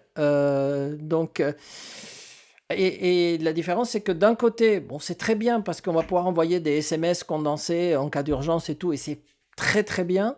Quand Starlink sera opérationnel, mais ça sera payant, on pourra envoyer de la voix, on pourra même faire du réseau, on pourra peut-être pas faire de la vidéo dans un premier temps, mais enfin quand même, où que vous soyez dans le monde, vous avez une couverture, quoi, quand ça sera opérationnel. Hein. Ouais. on n'est pas dans la même optique. Il ne s'agit pas de générer de la pollution sonore, visuelle, et de la surconsommation, comme le propose ton copain Elon. Je te charrie. Non, c'est typiquement le genre de truc Apple a en tête, a une démarche à long terme qu'elle considère vraisemblablement comme de l'amélioration de la vie sur Terre, c'est-à-dire que on prend la santé en compte et on accompagne les gens comme ça va avec la détection des chutes, la détection des crashs, on parlait sûrement tout à l'heure, et qui est complémentaire, puisque ce qui est terrible, c'est d'avoir un accident ici aussi, sur une route départementale où passe jamais personne. On a le temps de se vider de son sang, de faire des complications. Alors que si on a un message d'alerte qui part de suite et qui alerte les secours, on peut être récupéré dans des conditions sécures et avoir une prise en charge la meilleure possible. Là, c'est les États-Unis, le Canada sont des pays de grands espaces et de tourisme sur des espaces immenses. Il y a les premiers parcs naturels de l'histoire de l'humanité. Enfin, si tu te trouves mal au milieu de la Death Valley ou près du Grand Canyon, bon là il y a du monde qui passe, mais il y a intérêt à voir ce genre de choses. Il y a du monde, mais ça fait 400 km de long, donc tu peux aussi être seul assez facilement quand même. Ah, mais t'as raison, Gilles. Juste je corrige juste un petit détail. Tu as dit que ce serait payant, Ellie. En fait, ce sera payant parce qu'en fait, c'est un deal entre Starlink et T-Mobile aux États-Unis. Donc, le patron de T-Mobile a dit que ce serait inclus sans supplément sur la plupart des forfaits. C'est-à-dire, il n'y a que les forfaits d'entrée de gamme qui n'auront pas l'option Starlink payante. Enfin, qui devront payer pour utiliser l'option Starlink. Tous les autres forfaits, ce sera inclus sans supplément. Ok, ah oui, très bien. Ça, c'est effectivement, je me rappelle maintenant que ça a été annoncé comme ça lors de leur présentation commune. Et c'est très bien. Je ne suis pas certain qu'en Europe, les FAI avec qui ils vont trouver un accord soient d'accord avec ça. Mais sauf peut-être Free, mais les autres, à mon avis, ils ne vont pas se priver de communication par satellite gratuite. Ouais, c'est ça. À mon avis. Probablement. Ça dépend des conditions proposées par Elon Musk, enfin par Starlink, parce que c'est aussi... moi, ce que je sais de Starlink, c'est que ils sont en surcapacité énorme. C'est-à-dire qu'il y a tellement de satellites qui ont été envoyés, ils ont maintenant besoin de vendre leur capacité, ou en tout cas qu'elle soit utilisée. C'est inutilisé à 85%. Le service est en plein développement, mais donc ils sont en vraie demande de clientèle. C'est pour ça d'ailleurs qu'ils ont baissé leur prix de moitié quand même. Hein. Exactement, parce mais euros, parce qu'il y a plus l'équipement, tout le monde. Il n'y a pas suffisamment de monde, hein. C'est pas facile de mettre ça en place. Ouais. C'est 50 euros maintenant. Maintenant, c'est 50. Pour ce qui est du développement du service, vous me corrigerez si je me trompe, mais donc l'accord entre Starlink et T-Mobile, c'est aussi pour des appels d'urgence ou des envois de messages d'urgence, parce qu'avant qu'on fasse depuis un téléphone de la taille d'un iPhone des appels ou de la vraie connexion Internet par satellite, il va se passer du temps, parce que ces téléphones-là n'ont pas suffisamment de puissance, n'ont pas les antennes qu'il faut. Quand on a Starlink chez soi, on a une antenne sur le toit quand même. Donc c'est là où c'est comparable, et que la fonction qu'elle passe par Globalstar, Starlink ou ce qu'on veut, on en est au balbutiement géniaux de quelque chose qui est de la science-fiction formidable quand même. Non, mais dans les deux cas, c'est très très bien. Franchement, c'est une très bonne idée, et c'est une des fonctions qu'on a adoré lorsqu'on a découvert ça. Hein. Ouais. Et Elon Musk, pour revenir à l'annonce de Starlink, Elon Musk disait que chaque satellite arroserait donc une zone dans laquelle il faudrait se partager entre 2 et 4 mégabits seconde de débit, ce qui permet de faire 2000 appels vocaux simultanés ou 100 à 200 000 messages textes, en gros, en même temps. Mais Fabrice a raison, c'est pas la même échelle. Entre le pager, vous vous souvenez, et puis le MMS ou l'email. Ouais, C'est de cet ordre-là, quoi. absolument. Bon, on va passer à l'Apple Watch, et notamment à l'Apple Watch Ultra, qui est la montre quand même sur laquelle on a le plus de questions et d'éléments à découvrir. On a eu en tout cas depuis la keynote de la semaine dernière. Donc c'est une montre de 49 mm, vous le savez, qui est a priori hyper robuste. On s'est beaucoup posé la question de la compatibilité avec les bracelets existants. Compatibilité quasiment totale, Ellie. Apparemment, oui, même s'ils ont fabriqué des bracelets spéciaux que tout le monde va vouloir avoir parce que ce sont des bracelets ultra, donc bon, ils sont plus robustes, ils sont mieux faits, mais oui, on peut utiliser les bracelets précédents. Donc les Notons 42, que ces bracelets 44, ultra 45 ne sont pas mm. plus chers, quand même. Ça, c'est extraordinaire. Ouais. Et ça, moi, je m'attendais à des bracelets spéciaux qui coûteraient 150 euros, et en fait, c'est 100 euros comme les bracelets les plus chers aujourd'hui, en tout cas les bracelets Apple, je veux dire, je parle pas des bracelets Hermès, hein, naturellement, mais donc ça c'était une surprise Ouais. pour moi. C'est une des seules dans ce sens-là, mais tant mieux, il faut la noter, t'as C'est raison. ça. En tout cas, il ne faut Parmi pas les... la casser, hein, l'Apple Ah Watch oui, Ultra. mais oui, ça c'est dingue aussi. Pourquoi, Ellie? Dis-nous tout. Ben, parce qu'en fait, si elle a besoin d'être réparée, que ce soit donc l'écran ou le boîtier, ben, ça va vous coûter quand même pas loin de 500 $ aux États-Unis. On ne connaît pas encore le prix français. C'est-à-dire, grosso modo, c'est plus de 50%, hein, ou peut-être Ouais. même un peu Plus de plus. Hein. 60% du prix de la Ah montre. voilà, c'est ça. C'est plus cher qu'une série 8 neuve. Ah oui, bon. En même Mais temps, celui qui s'achète une Apple Watch Ultra, hein, il n'est pas à ça près. ouais, Non, mais je c'est pense qu'il y a de hyper l'Apple cher. Care Plus. Il y a de l'Apple Care Plus qui arrive derrière, mais Bah oui, à Mm. 99 $, ouais. et donc qui prendra en charge la réparation avec une franchise de seulement 79 $. Donc c'est quand même... Ce qui est euh, beaucoup mieux que 499, hein. Voilà, c'est plus acceptable. Mais du coup, ça pousse un petit peu les acheteurs d'Apple Watch Ultra à rajouter 99 $ au prix pour être un tout petit peu tranquille quand même.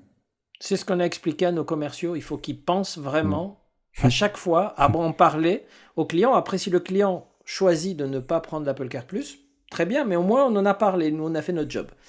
Et il y a deux petits problèmes encore sur cet Apple Watch Ultra qui, à part ça, est très populaire. Moi, j'étais très surpris, mais nos clients, en particulier nos clients cannois, se sont jetés dessus au niveau des commandes. Ah ouais? C'est une montre cannoise, en même temps Cannes, le festival, vous savez ce que Ah c'est. ouais, Bon, c'est ça. il faut avoir une ultra sur la croisette, même si vous ne plongez pas, hein, c'est comme ça. Bah oui, C'est un faut statut briller. social. Bah oui, C'est un statut social. Mais exactement. il y a des petits soucis, on en a appris deux. Le premier, c'est que si vous voulez la charger avec le chargeur duo d'Apple, ben, il n'est pas assez puissant. Donc, du coup, vous serez un tout petit peu déçu si vous voulez la charger en MagSafe avec le MagSafe Duo. Ben, c'est pas assez Ouais, puissant. Et l'autre, non, et puis pour pouvoir la poser, il faut enlever les bracelets. c'est ça, c'est ce que j'allais dire. Exactement, tu as raison. C'est que pour pouvoir la charger, il faut enlever les bracelets à chaque fois. Donc, bon. C'est quand même pas très pratique, hein. Ça appelle une Bon. V2, moi je dirais, du chargeur. Mais bon, si on a déjà la V1, on est Ouais. content.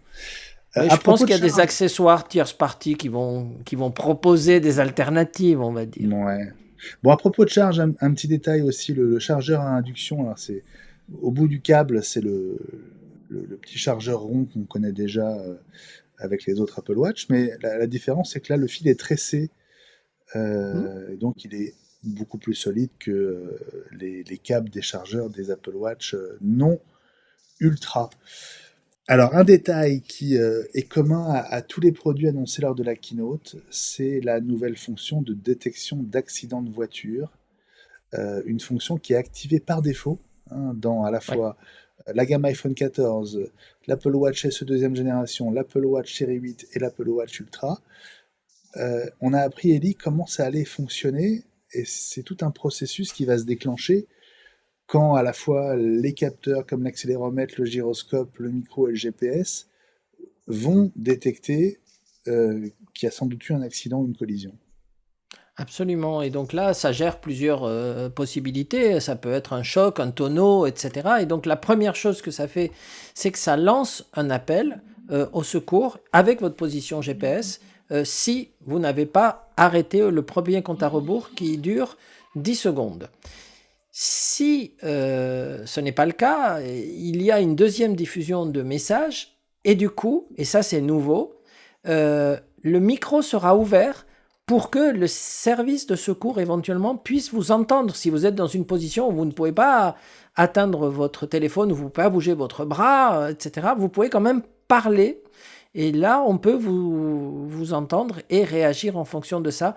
Et ça, je trouve qu'ils ont poussé très loin cette fonctionnalité qui est indispensable en cas d'accident qu'on ne souhaite évidemment à personne.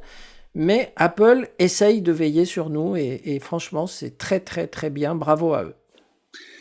Je ne sais pas comment a été réglé, quelle est la sensibilité du truc, mais quand on sait que plus de la moitié des bébés américains ont été conçus dans une voiture, il va falloir que ça soit finement dosé. Je crois que Le commentaire décalé, c'est affreux. je crois que les capteurs encaissent 25G, donc il faut vraiment y aller pour déclencher l'alerte à toutes les patrouilles, comme on dit. Bon, merci Gilles pour cette parenthèse un petit peu joyeuse sur un sujet très sérieux. On va finir notre tour d'horizon des détails d'après Keynote avec les AirPods Pro 2. D'abord une confirmation, hein, ils ne sont toujours pas compatibles avec le lossless et on sait peut-être pourquoi. N'est-ce pas, Ellie ? Mais oui, parce qu'en fait, malgré toute leur nouvelle qualité, j'étais un peu déçu de ne pas retrouver ma musique lossless. Et en fait, pourquoi ? C'est parce qu'en fait, il faut une compatibilité. En fait, il faut un nouveau Bluetooth ou une nouvelle façon. C'est-à-dire qu'on a besoin de bande passante. Ça, c'était clair. Ouais. Et aujourd'hui, les standards actuels ne permettent pas de passer du lossless. Ils ont beau essayer toutes sortes de compressions.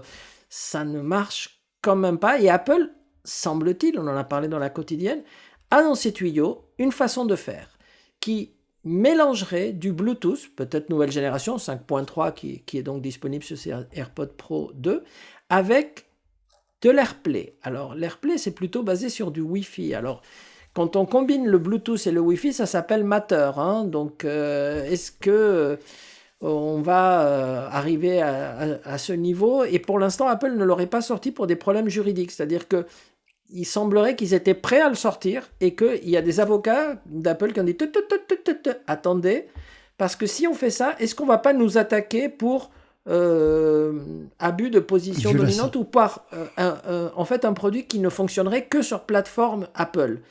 Et je pense que c'est un faux débat. J'ai réfléchi depuis ce matin. Je pense que c'est un faux débat. Apple a toujours sorti des produits qui étaient d'abord compatibles avec leur écosystème. D'abord, l'Apple Watch marche particulièrement dans l'écosystème Apple, hein. Même s'ils ont fait quelques progrès. On ne peut pas aujourd'hui utiliser un peu, si on n'a pas un iPhone, c'est un peu compliqué. Apple a toujours été pionnier. Ils ont été pionniers dans le Wi-Fi, ils ont été pionniers dans l'USB, ils ont été pionniers dans les disquettes 3,5 pouces au départ, et on les a jamais accusés de ne pas être compatibles avec les autres, même si l'Europe essaie de tout normaliser, hein, donc de temps en temps il faut de l'innovation, et d'ailleurs Apple ne sont pas les seuls à innover, hein. D'autres constructeurs ont sorti des produits qui étaient compatibles avec leur écosystème à eux, donc voilà. Oui. Je ne suis pas d'accord, Elie. L'USB, le Wi-Fi, etc., c'était des technologies, c'était des plateformes qui étaient... c'est un standard qui était travaillé par l'industrie dans son ensemble. Oui, mais quand Apple les a sortis, personne d'autre les avait. Donc je parle du moment de la sortie.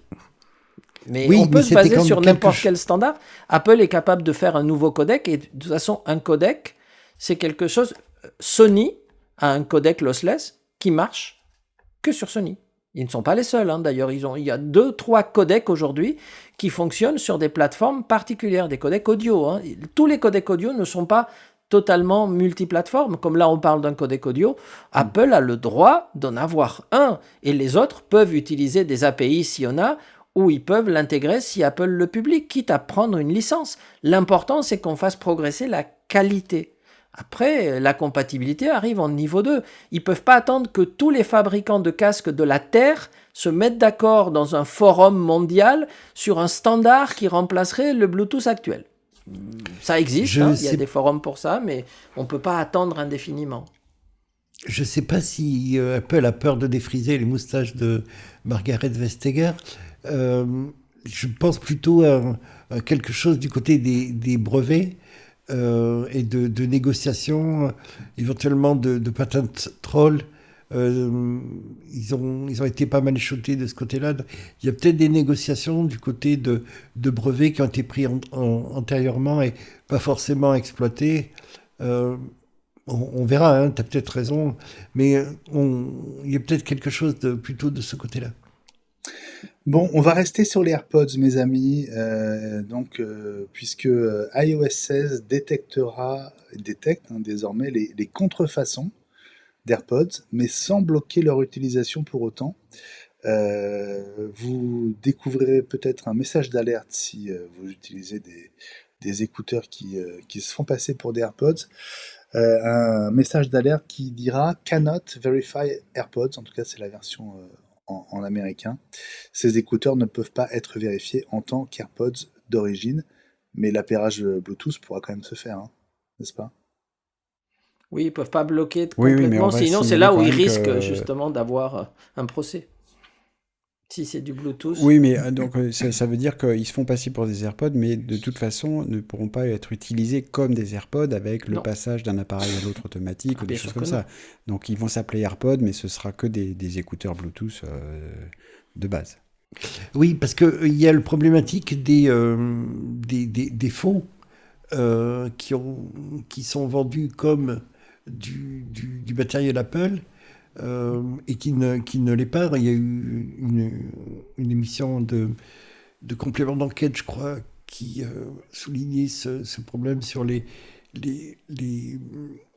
changement de pièces des produits reconditionnés, où on annonçait l'utilisation de pièces Apple qui n'en étaient pas ou qui n'étaient tout simplement pas changées. Donc c'est vraisemblablement pour protéger l'utilisateur. S'il veut acheter des contrefaçons, il est grand, c'est son droit le plus strict, il peut les utiliser. S'il s'aperçoit qu'on lui a vendu de l'AirPod ou de l'AirPod Pro pour des choses qui n'en sont pas, il sera en droit de râler et éventuellement d'engager les démarches nécessaires. Et puis Apple, alors, qui a ajouté à son catalogue une version des AirPods 3, vous l'avez peut-être vu, dont le chargeur est dépourvu de l'induction. Aux US, ces AirPods sont vendus $10 de moins. C'est la même chose en France. 219 € avec boîtier induction. Au passage, ils ont quand même pris 20 € avec le changement de tarif. Et 209 €, soit 10 € de moins, mais 10 € de plus quand même qu'avant les changements de prix, avec uniquement un boîtier Lightning. Et donc, notre conseil, même si les AirPods coûtent un tout petit peu plus cher, pour 10 € de différence, prenez quand même le boîtier induction, hein, sans hésiter. Oui. Pour ce qui est de l'induction, tant qu'à faire, ça coûte pas cher, effectivement, autant le prendre. Moi, je m'en sers assez peu de l'induction, que ce soit pour l'iPhone ou pour les AirPods. Je suis juste qu'un exemple, hein, du coup. Ce qui m'ennuie le plus, finalement, c'est pas tellement le manque de l'induction, c'est le manque du USB-C, comme sur les iPhones d'ailleurs. Bon, on va faire notre grand final, notre grande conclusion surtout les iPhone 14. Est-ce que vous, d'abord, vous allez y passer, et est-ce que vous conseilleriez autour de vous à quelqu'un qui se pose la question de changer d'iPhone cette année, d'y aller? Fabrice. Alors, je suis entre les deux, mon cœur balance. J'aurais déjà, pour moi-même, j'ai tendance à faire durer mes iPhones jusqu'à ce qu'ils ne puissent plus être mis à jour. Donc, si on a un iPhone 8 ou un iPhone 10, on peut le mettre à jour avec iOS 16, j'en ai parlé tout à l'heure. Il va manquer quelques fonctions, mais ça fonctionne très bien.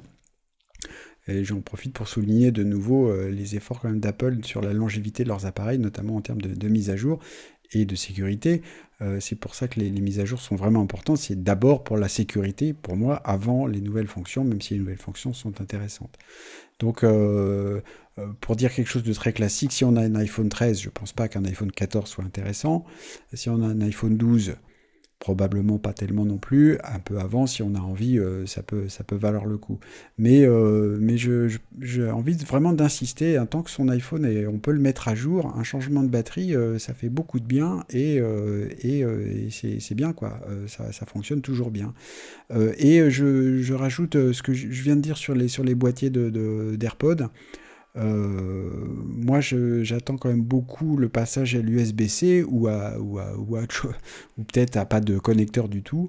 Le fait que les iPhones et les AirPods soient encore en Lightning, je trouve ça embêtant parce que de plus en plus, quand même, moi j'utilise des choses en USB-C et moi j'ai pas envie de changer un iPhone qui serait encore Lightning pendant du coup les plusieurs années que je vais l'utiliser. Eh Donc oui. je suis un peu embêté Pour avec toi, c'est l'iPhone un 14. critère, c'est un vrai critère, ça, de frein. Ouais. Ouais. D'ailleurs, clairement, Apple attend le dernier moment pour passer à l'USB-C. Ils auraient pu dès cette année, Ellie. Oui, oui, oui, mais vraiment, ils vont aller jusqu'au bout, jusqu'au bout, jusqu'au bout. Donc je pense qu'on le verra l'an prochain. Ouais. Bon, alors, même question à toi. Est-ce que tu nous as un peu répondu, mais est-ce que tu vas passer, toi, personnellement, à l'iPhone 14, auquel, et est-ce que tu vas conseiller, j'avais c'est un peu ton métier d'inciter, de donner envie, mais Ben, oui, alors, en restant d'abord, objectif. oui, je vais passer à l'iPhone 14 Pro, comme j'ai dit tout à l'heure, parce que le Dynamic Island, ça m'a juste fait craquer. Et j'ai envie d'essayer ça et en même temps, avoir 48 millions de pixels lorsqu'on a un petit garçon de 2 ans qui court à côté, c'est toujours bien de pouvoir prendre de belles photos, hein. Donc, moi, j'ai pas d'appareil photo à côté, hein, donc, comme certains d'entre vous qui sont des spécialistes de la vraie photo, Ah, etc. Moi, François, j'utilise, Gilles, voilà, moi j'utilise un iPhone, donc toi 48 millions de peut-être, pixels, Fabrice. ça va faire une différence. Et par contre, la réponse que je vais te faire, est-ce que moi je conseille, je ne vais pas faire justement dire oui c'est génial, allez-y, quel que soit le modèle, etc. Je vais répondre par rapport tout simplement à la réponse de nos clients. Et ce que je peux dire cette année, c'est que c'est depuis qu'on a le droit de prendre des précommandes, depuis les 3 dernières années, c'est probablement l'année où les gens sont le plus demandeurs, où on a eu le plus de pré-réservations, le plus de coups de fil, etc. Comme quoi, les iPhone 14 de cette année s'appelaient. Pourtant, il y a la crise, pourtant, il y a l'inflation, pourtant, il y a le pouvoir d'achat. On n'a jamais eu autant de demandes. Donc, C'est, il y a ouais, toujours un appétit pour les produits Apple. C'est ce que je peux vous dire, ouais, malgré tout. c'est étonnant. Moi, je pensais que notamment la hausse des prix allait freiner de certains. Ben, nous Gilles, aussi. même question à toi. Est-ce que tu vas y aller? Qu'est-ce que tu vas conseiller autour de toi? Alors moi, je vais attendre. Je vais pas faire 2 ans. Je vais faire 3, voire 4 si le 15 ne me séduit pas. J'ai regretté l'année dernière de ne pas être passé au pro. Et si j'ai un conseil à donner, c'est pour les gens qui font beaucoup de photos, pour qui c'est l'appareil de photo principal, voire unique, comme Ellie, c'est de, quel que soit le modèle qu'ils avaient avant, de passer au modèle pro. Pour les progrès qui ont été faits sur l'appareil photo, et puis sur la caméra, on n'en a pas parlé. Mais c'est sympa d'avoir des petits films, des petits bouts, comme on avait auparavant avec la Super 8. Hein. Il n'y a que Ellie qui comprend ce que je veux dire, là, ou Oui. presque. Mais c'est sympa d'avoir des petits bouts de photos d'un petit garçon qui court partout et qui va bientôt, je suppose, commencer à monter sur un vélo et essayer d'aller le plus vite possible dans tous les sens. Fabrice? Benjamin, tu veux peut-être nous dire ce que tu en penses, toi aussi. Alors écoute, Oui. moi je suis à l'iPhone 13 Pro. Euh, je suis très séduit par le Dynamic Island, mais si je devais sortir 1000 et quelques euros, euh, pour moi il n'y a pas d'écart assez important d'une génération à l'autre pour changer. Je pense que si j'étais à un iPhone avant l'iPhone 10, je pense que je pourrais y passer avec la réserve que, effectivement, je trouve que mettre un vrai budget dans un iPhone qui n'est pas encore en USB-C, ça m'embêterait. Vraiment. Et Ouais, c'est une très bonne je raison. ouais. Moi, je rajoute que c'est quand même mon métier. Donc, si moi, je n'ai pas le dernier iPhone, quand Bien je suis sûr, en boutique, quand j'en parle avec des clients, euh, c'est un très mauvais message. Donc, bien je me sûr, bien sûr. dois de faire cet effort. À côté de ça, nous avons tous des enfants ou des membres de la famille qui attendent impatiemment le mois de septembre en disant: Chic, il va changer d'iPhone, je vais récupérer le modèle précédent. Je vais avoir celui dont il se sépare. C'est vrai, bien sûr. Exactement. Non, mais c'est vrai qu'il faut faire la différence entre nos métiers, etc., et puis la vie au quotidien. C'est vrai que là, pour ça, pour le métier, pour pouvoir parler d'un truc, c'est plus difficile quand on n'en a pas. Ça fait partie des choses qui me font hésiter. Mais quand on n'est pas un professionnel de ça, avec en plus l'augmentation des prix, c'est difficile, hein. Et franchement, hein, D'accord. le manque du USB-C, moi, je ressouligne ça. Je trouve que c'est vraiment un problème. Ça va arriver. Il y a une Alors, question de débit. alors Oui, dans ça un sera 2 instant, fois plus rapide, on le sait. ouais. Pardon. Alors, dans un instant, on va aborder avec toi, Gilles, l'un des points qui fait mal, c'est-à-dire les prix et l'inflation, mais on va quand même se projeter une seconde sur le mois prochain, puisqu'on parle déjà aussi de la prochaine keynote. Mark Gurman a commencé à regarder vers le mois d'octobre, nous aussi, Ah oui. et il mise sur un tir groupé dont on a déjà parlé à la fois ici et dans la quotidienne, avec les premiers iPad Pro M2, la 10e génération d'iPad qui, elle, passerait à l'USB-C dès cette année. Ah. Il parlait aussi sur de nouveaux Mac M2, à savoir les MacBook Pro, le Mac Mini et le Mac Pro, qui est le dernier des Mac à ne pas être encore passé au processeur Apple Silicon. Hmm. Ça nous ferait une bien belle keynote, dites-moi tout ça. Oui. Sans parler de musique. Et oui, sans parler Ah de oui, c'est ce que musique. j'allais dire. Toujours pas de musique classique. Alors qu'est-ce qu'ils font avec ça? Et il manquera 2 petites choses. Un nouvel Apple TV et la voiture. Après Voilà, ça, c'est ça. Et les casques, Non, mais plutôt pour janvier. Et les cette casques, histoire de c'est vrai. musique classique était du pipeau, tout simplement. Ouais. on verra. Ah, on c'est toi verra. qui le dis. Ah, on sait jamais. On n'est pas au Il bout y de avait nos du surprises. Non, code. je plaisante. Ah là là. C'est pour faire, Bon, un Gilles, bon mot. C'est du pipeau, mais de rameaux. Gilles, voilà, je sens que tu te chauffes la voix, ça tombe bien, c'est à ton tour. Dans un instant, petite mise au point sur l'augmentation des prix chez Apple. À tout de suite. La mise au point de Gilles Dounès. Retour donc sur l'inflation sauce Apple. Gilles, tu tiens à revenir aujourd'hui sur les prix annoncés lors de la dernière keynote. Dis-nous tout.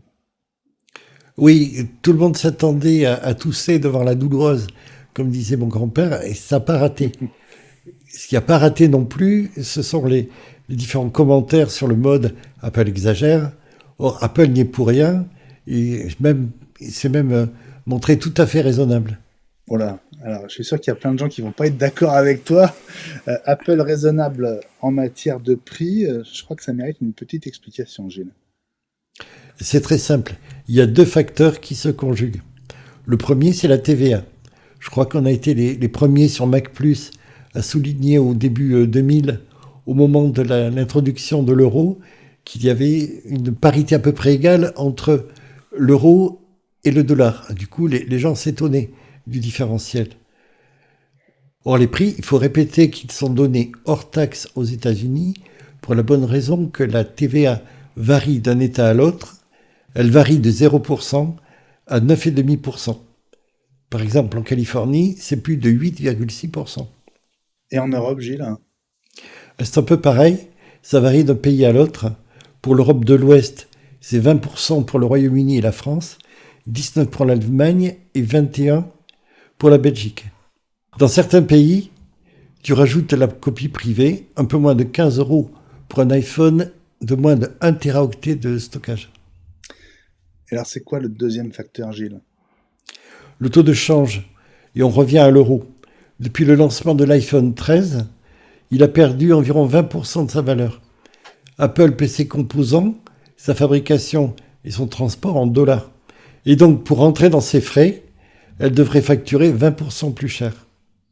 Et si on veut vraiment comparer, il faut regarder le prix hors taxe. On peut prendre comme exemple le plus simple, l'iPhone 14 Pro, 128 Go, 999 $ hors taxe. Il est vendu 1093 € hors taxe. La différence avec les 1329 € TTC, ce sont les 236 € de taxes et de frais divers, ce qu'Apple signale d'ailleurs sur la page de la boutique. Je suis pas sûr de tout comprendre et de tout d'être d'accord avec tout là. Si tu regardes le prix hors taxe, c'est celui qui compte. 1093 €, donc, et donc il y a est 100 déjà € hors taxe plus cher. Oui, c'est ça. Au lieu de 200. Ça, j'ai 20%, toujours pas compris pourquoi. mais 20% de 1000, c'est 200. Tu divises par 5 et tu rajoutes 200. Il Non, mais- devrait être... Ouais, Non, mais il a perdu Ouais, 20% de sa valeur, mais il est à parité avec l'euro, donc il est 999 $, ça devrait être 999 €. Hors Oui, taxe, mais à ça, on est tu- d'accord. hors taxe, mais tu dois rajouter à ça la valeur de ton taux de change. Le dollar est Puisqu'il est à 20% parité. plus cher. Ah Mais oui, non, il par est- rapport à avant, tu veux dire. Par rapport à avant. C'est pour ça que Oui, je mais parle comme de dans ta l'iPhone chronique, 13. tu as dit qu'avant c'était à parité quand ça a démarré, du coup, c'est pas logique. Ou alors il faut pas dire C'est- qu'avant c'était à parité. Parce que maintenant C'est c'est pas à clair. parité à nouveau. et C'est un il peu me semble ça, qu'il y a hein, un le- autre problème aussi, c'est qu'il est à parité aujourd'hui, mais au moment de la valorisation de d'iPhone 14 Pro, même avant qu'il sorte, parce que c'est comme ça qu'il calcule, il était encore à 1,15 par exemple. 1 euro, 1,15 $. Résultat, ce que ça démontre, justement, moi je suis désolé, mais ce que ça démontre, c'est qu'Apple, ils sont très forts, ils ont prévu la baisse de l'euro, et qui donc ils ont pris leur marge de sécurité parce qu'ils savaient, parce qu'ils ont une armée d'économistes, que l'euro allait baisser. Mais ils font leur Ils- compta en dollars. C'est ça, et ils l'ont toujours fait. Et ce qui ne va pas dans le raisonnement, à mon avis, c'est que ils achètent. Ils n'achètent pas en euros, ils achètent en dollars. Et donc la parité euro-dollar dans le prix de l'iPhone, elle est minime en fait. Le dollar est super fort, donc ils Le achètent dollar est super moins fort, cher donc ils achètent qu'avant. en dollars, donc ils achètent moins cher. Le vrai problème qu'ils ont, c'est pas ça, à mon avis. C'est que on sait que ils ont beaucoup d'argent en cash à la banque, mais c'est pas la banque, c'est les banques. Et donc tout ce qui est vendu en Europe, c'est dans la banque en Irlande en euros, et ils peuvent pas le faire revenir parce que là, pour le coup, l'euro a perdu 20% quand ils le font revenir aux États-Unis. Donc ils C'est sont bien en ça. train de nous faire payer leur transfert d'argent quand ils veulent récupérer du pognon chez eux. C'est Tu as ça. raison. Mais qu'ils le fassent via la banque ou directement par les filiales, le problème est le même, c'est le taux de change qui s'est renchéri. Ça a toujours été comme ça. Quand on achète le pétrole en dollars, il est toujours plus cher. Bah, peut-être, mais quand on achète- La balance commerciale, là, on prend un coup.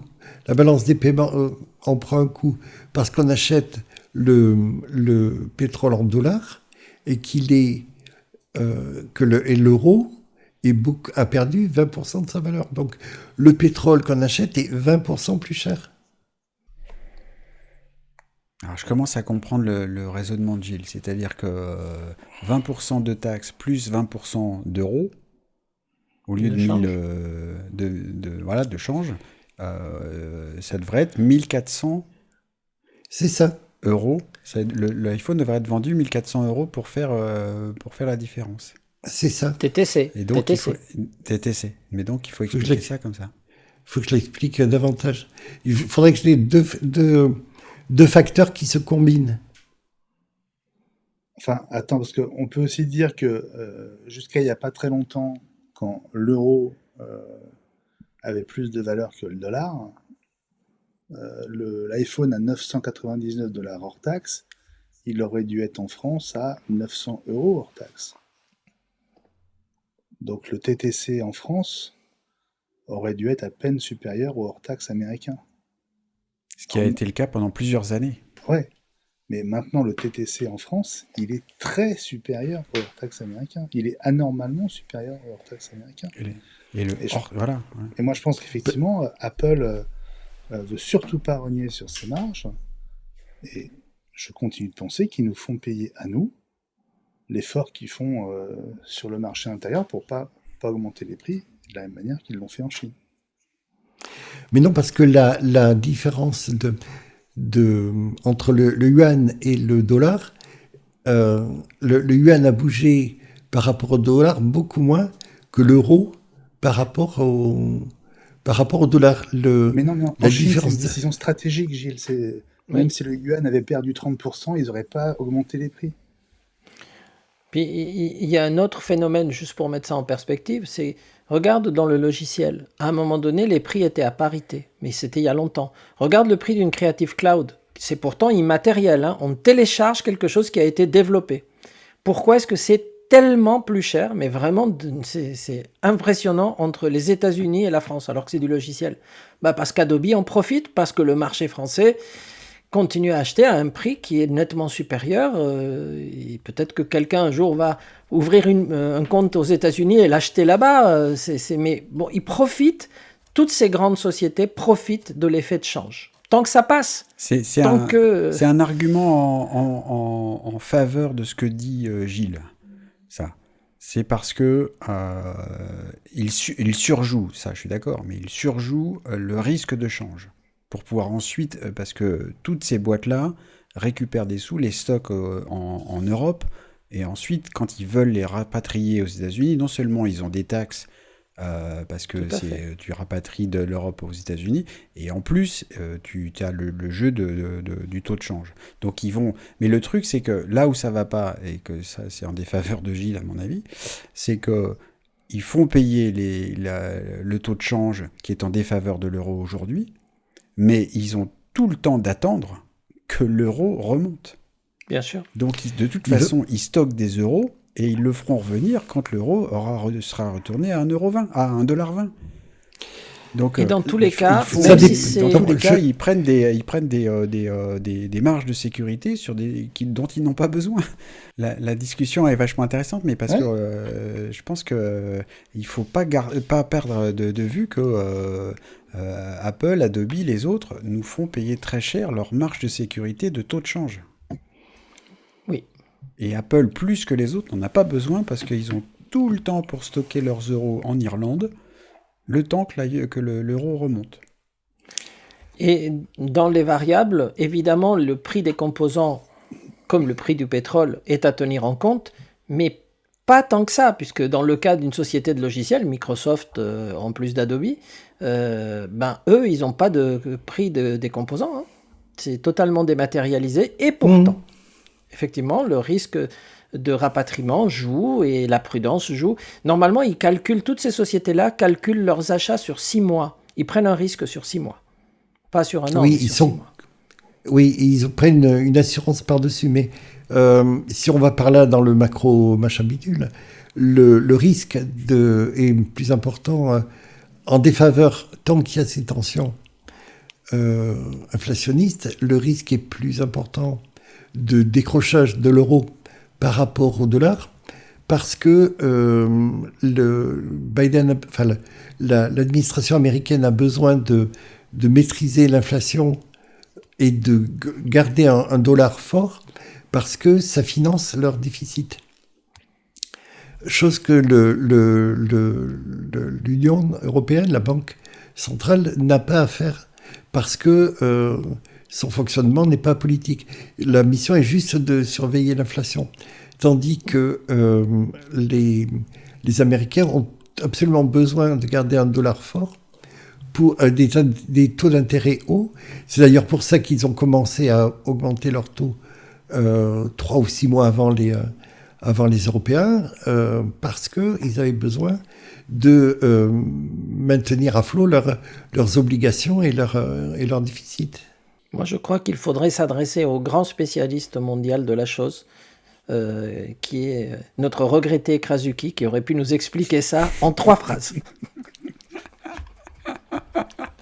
Merci Gilles pour ce coup de projecteur. Le tuto audio, comment ne plus rater une chanson à la radio. Alors vous connaissez tous Shazam, cette appli géniale, presque magique, qui est capable de reconnaître n'importe quelle chanson qui passe à la radio pour vous permettre de la retrouver et de la réécouter à volonté. Le souci, c'est quand vous chopez le morceau en cours de route, combien de fois vous est-il arrivé de ne pas réussir à l'identifier parce que le morceau s'est terminé avant que vous n'ayez eu le temps de dégainer votre iPhone, d'ouvrir Shazam et de lancer la reconnaissance du titre. Eh bien, la bonne nouvelle, c'est que vous n'êtes pas tout seul. C'est pour ça que Shazam, ou plutôt Apple, ou plutôt les deux, ont lancé Auto Shazam. À partir du moment où Auto Shazam est activé, soit sur l'appli iPhone, soit sur la version Mac, Shazam va scanner et reconnaître systématiquement toutes les chansons que l'appli entend, même si vous ne le demandez pas, ce qui vous évite de rater la seule qui vous plaît vraiment. Alors les plus prudents et les paranos diront que Shazam vous écoute en permanence et pourrait servir d'autres dessins que simplement reconnaître les chansons qui passent. À vous de voir où se trouve votre intérêt, mais ça peut être très pratique par exemple chez des amis qui ont mis de la musique et qui passent une super playlist. Pour l'activer, 2 façons de faire, soit depuis l'écran d'accueil, vous maintenez enfoncé l'icône de l'appli Shazam et dans le menu déroulant, vous choisissez Auto Shazam. Autre solution, vous lancez l'appli Shazam et vous maintenez enfoncé le gros logo Shazam au milieu de l'écran, celui qui vous sert à lancer l'identification. Toutes les chansons reconnues seront ensuite listées dans vos Shazam récents. Quel bon tuto! J'avais Excellent! J'avais vu ça en mise à jour de l'appli Shazam que j'avais installée. Ouais. Et ben voilà. Alors maintenant, je propose en bonus que nous disions tous je suis chez Soch et j'utilise Auto Shazam. Allez, vas-y. Commence-toi, vas-y, tu fais le malin, vas-y. Je suis... Voilà, tu vois, maintenant que tu me le demandes, j'y arrive pas. Je suis chez Soch et j'utilise Auto Shazam. Pas mal. Ellie? Allez, à vous. Je ne suis pas chez Soch et j'utilise par contre Auto Shazam. Gilles? Je ne suis pas chez Soch et j'utilise Auto Shazam. Oh. Et moi, je suis chez un concurrent de Soch et j'utilise Auto Shazam. Nos coups de cœur de la semaine, on commence avec toi Fabrice et je crois que tu as trouvé un bar caché. Alors oui, c'est une application qui s'appelle Hidden Bar, donc en anglais, dans Hidden, H-I-D-D-E-N, plus loin bar. En fait, il y a quelques numéros, j'avais parlé de Bartender, qui est une application qui permet de ranger les applications, les icônes qui parfois se multiplient dans la barre de menu du Mac. Et c'est une application payante. Et là, Hidden Bar, c'est la même chose, mais en gratuit, donc je trouvais intéressant de revenir sur le sujet. Donc le principe, c'est quand on installe des choses sur son Mac, parfois donc, on a des icônes qui se multiplient à côté de l'heure, en haut à droite de la barre de menu, qui peut devenir très longue. Ça se trouve dans l'App Store. Une fois que c'est installé, on peut décider des icônes dans la barre de menu que l'on veut montrer à tout moment ou que l'on veut pouvoir voir uniquement quand on clique sur une petite flèche qui pointe vers la gauche pour voir le reste des applications et des icônes qui sont dans la barre de menu. Donc ça reste aussi pratique que Bartender, mais c'est gratuit, c'est même un peu plus simple d'utilisation parce qu'il y a moins d'options dont en tout cas moi je n'ai pas besoin. Et c'est dans l'App Store, c'est même encore plus pratique à installer. Voilà pour le coup de cœur de ce soir, je trouve ça vraiment, vraiment très pratique et vraiment génial. Merci pour Hidden Bar, mon cher Fabrice. Ellie, à toi, ton coup de cœur. Oui, mais écoute, j'ai découvert un film sur Apple TV+. Et vous savez qu'Apple a la qualité incroyable de dénicher des talents. Et cette fois-ci, ils ont réussi à piquer, en fait, l'équipe qui fait les Pixar et qui ont accepté de travailler pour Apple, pour un film qui s'appelle Luck, qui est une animation, qui est dans la veine de Saul, pour ceux qui l'ont vu. Et en fait, c'est l'histoire d'une fille qui n'a pas de chance. Hein. Donc, il lui arrive des pépins chaque seconde du film et c'est assez drôle. Et en fait, elle voit passer un chat qui a un jeton de la chance, qu'elle perd évidemment parce qu'elle n'a pas de chance, et elle le suit et elle arrive dans le royaume, dans une sorte d'univers où sont créés tous les événements chanceux de la Terre. Et c'est magique, c'est féerique, c'est super bien fait.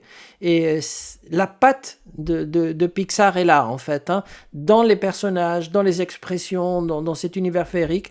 Et j'ai trouvé ça incroyablement génial. Et donc, c'est sur Apple TV+. Luck. Gilles, est-ce que tu as un coup de cœur cette semaine ?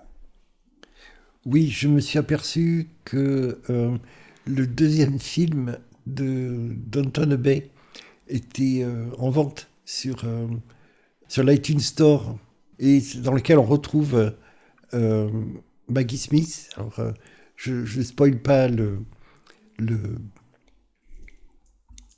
narratif, mais le film est extrêmement émouvant. Je l'ai trouvé beaucoup plus réussi. Ça m'a donné envie de regarder re-regarder le premier avec la visite du roi George VII.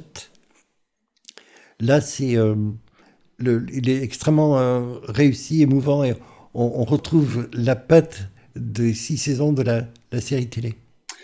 Merci Gilles pour ce coup de cœur. Moi, je vous renvoie à nouveau vers Blackbird sur Apple TV+. Cette série avec Taron Egerton. Tu l'as vue, Ellie ?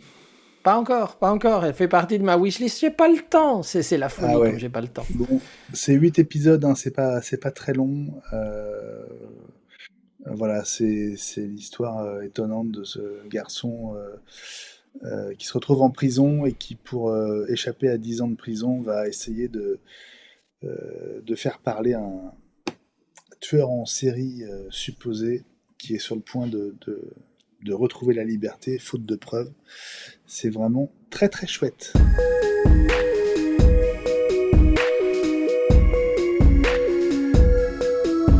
C'est fini pour aujourd'hui. Rendez-vous mercredi prochain. Nous serons le 21 septembre 2022. Ce sera l'épisode 104 d'iWeek, la semaine Apple.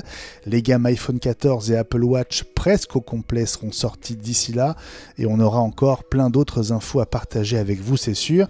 D'ici là, tout se passe sur Twitter, @iWeekNews, sur Instagram, @iweek.news, et sur patreon.com/iweek pour rejoindre la communauté iWeek et nous soutenir. Merci aussi d'avance pour vos retweets, pour vos notes 5 étoiles et vos avis sur Apple Podcast. C'est hyper important. Salut les amis, salut à tous les trois et merci d'avoir été là une fois de plus. Salut mon capitaine, bah oui, un vrai plaisir comme d'habitude, et voilà, et on va continuer à se prendre le nez sur les trucs sur lesquels des fois on n'est pas d'accord, ça c'est rigolo. Ellie, et d'ici là on te retrouve chez MCS à Nice, Cannes et Aix-en-Provence. Bon, bonne mise en place pour vendredi. Écoute, on va essayer, mais si on reçoit les produits, ça va être un beau lancement et ça démarre pour nous la saison, donc ça va être intéressant. Et désolé Serge, on a essayé d'être court, mais on n'y arrive pas quand on a beaucoup de choses à dire. Et parfois, être long, ça a du bon. Fabrice, on te retrouve sur Twitter, @FabriceNeumann, et sur ton site. Et sur mon site pro-fusion-conseil pluriel.fr. Et salut Gilles, merci à nouveau d'avoir été là. Moi aussi, on me retrouve sur mon Twitter, même si des fois je suis en mode furtif. @gdounès. À bientôt, à très vite. Prenez bien soin de vous, parlez d'iWeek autour de vous, vous êtes nos meilleurs ambassadeurs. Bonne soirée à toutes et à tous, très belle semaine et à mercredi prochain. Salut. Ciao ciao. Salut.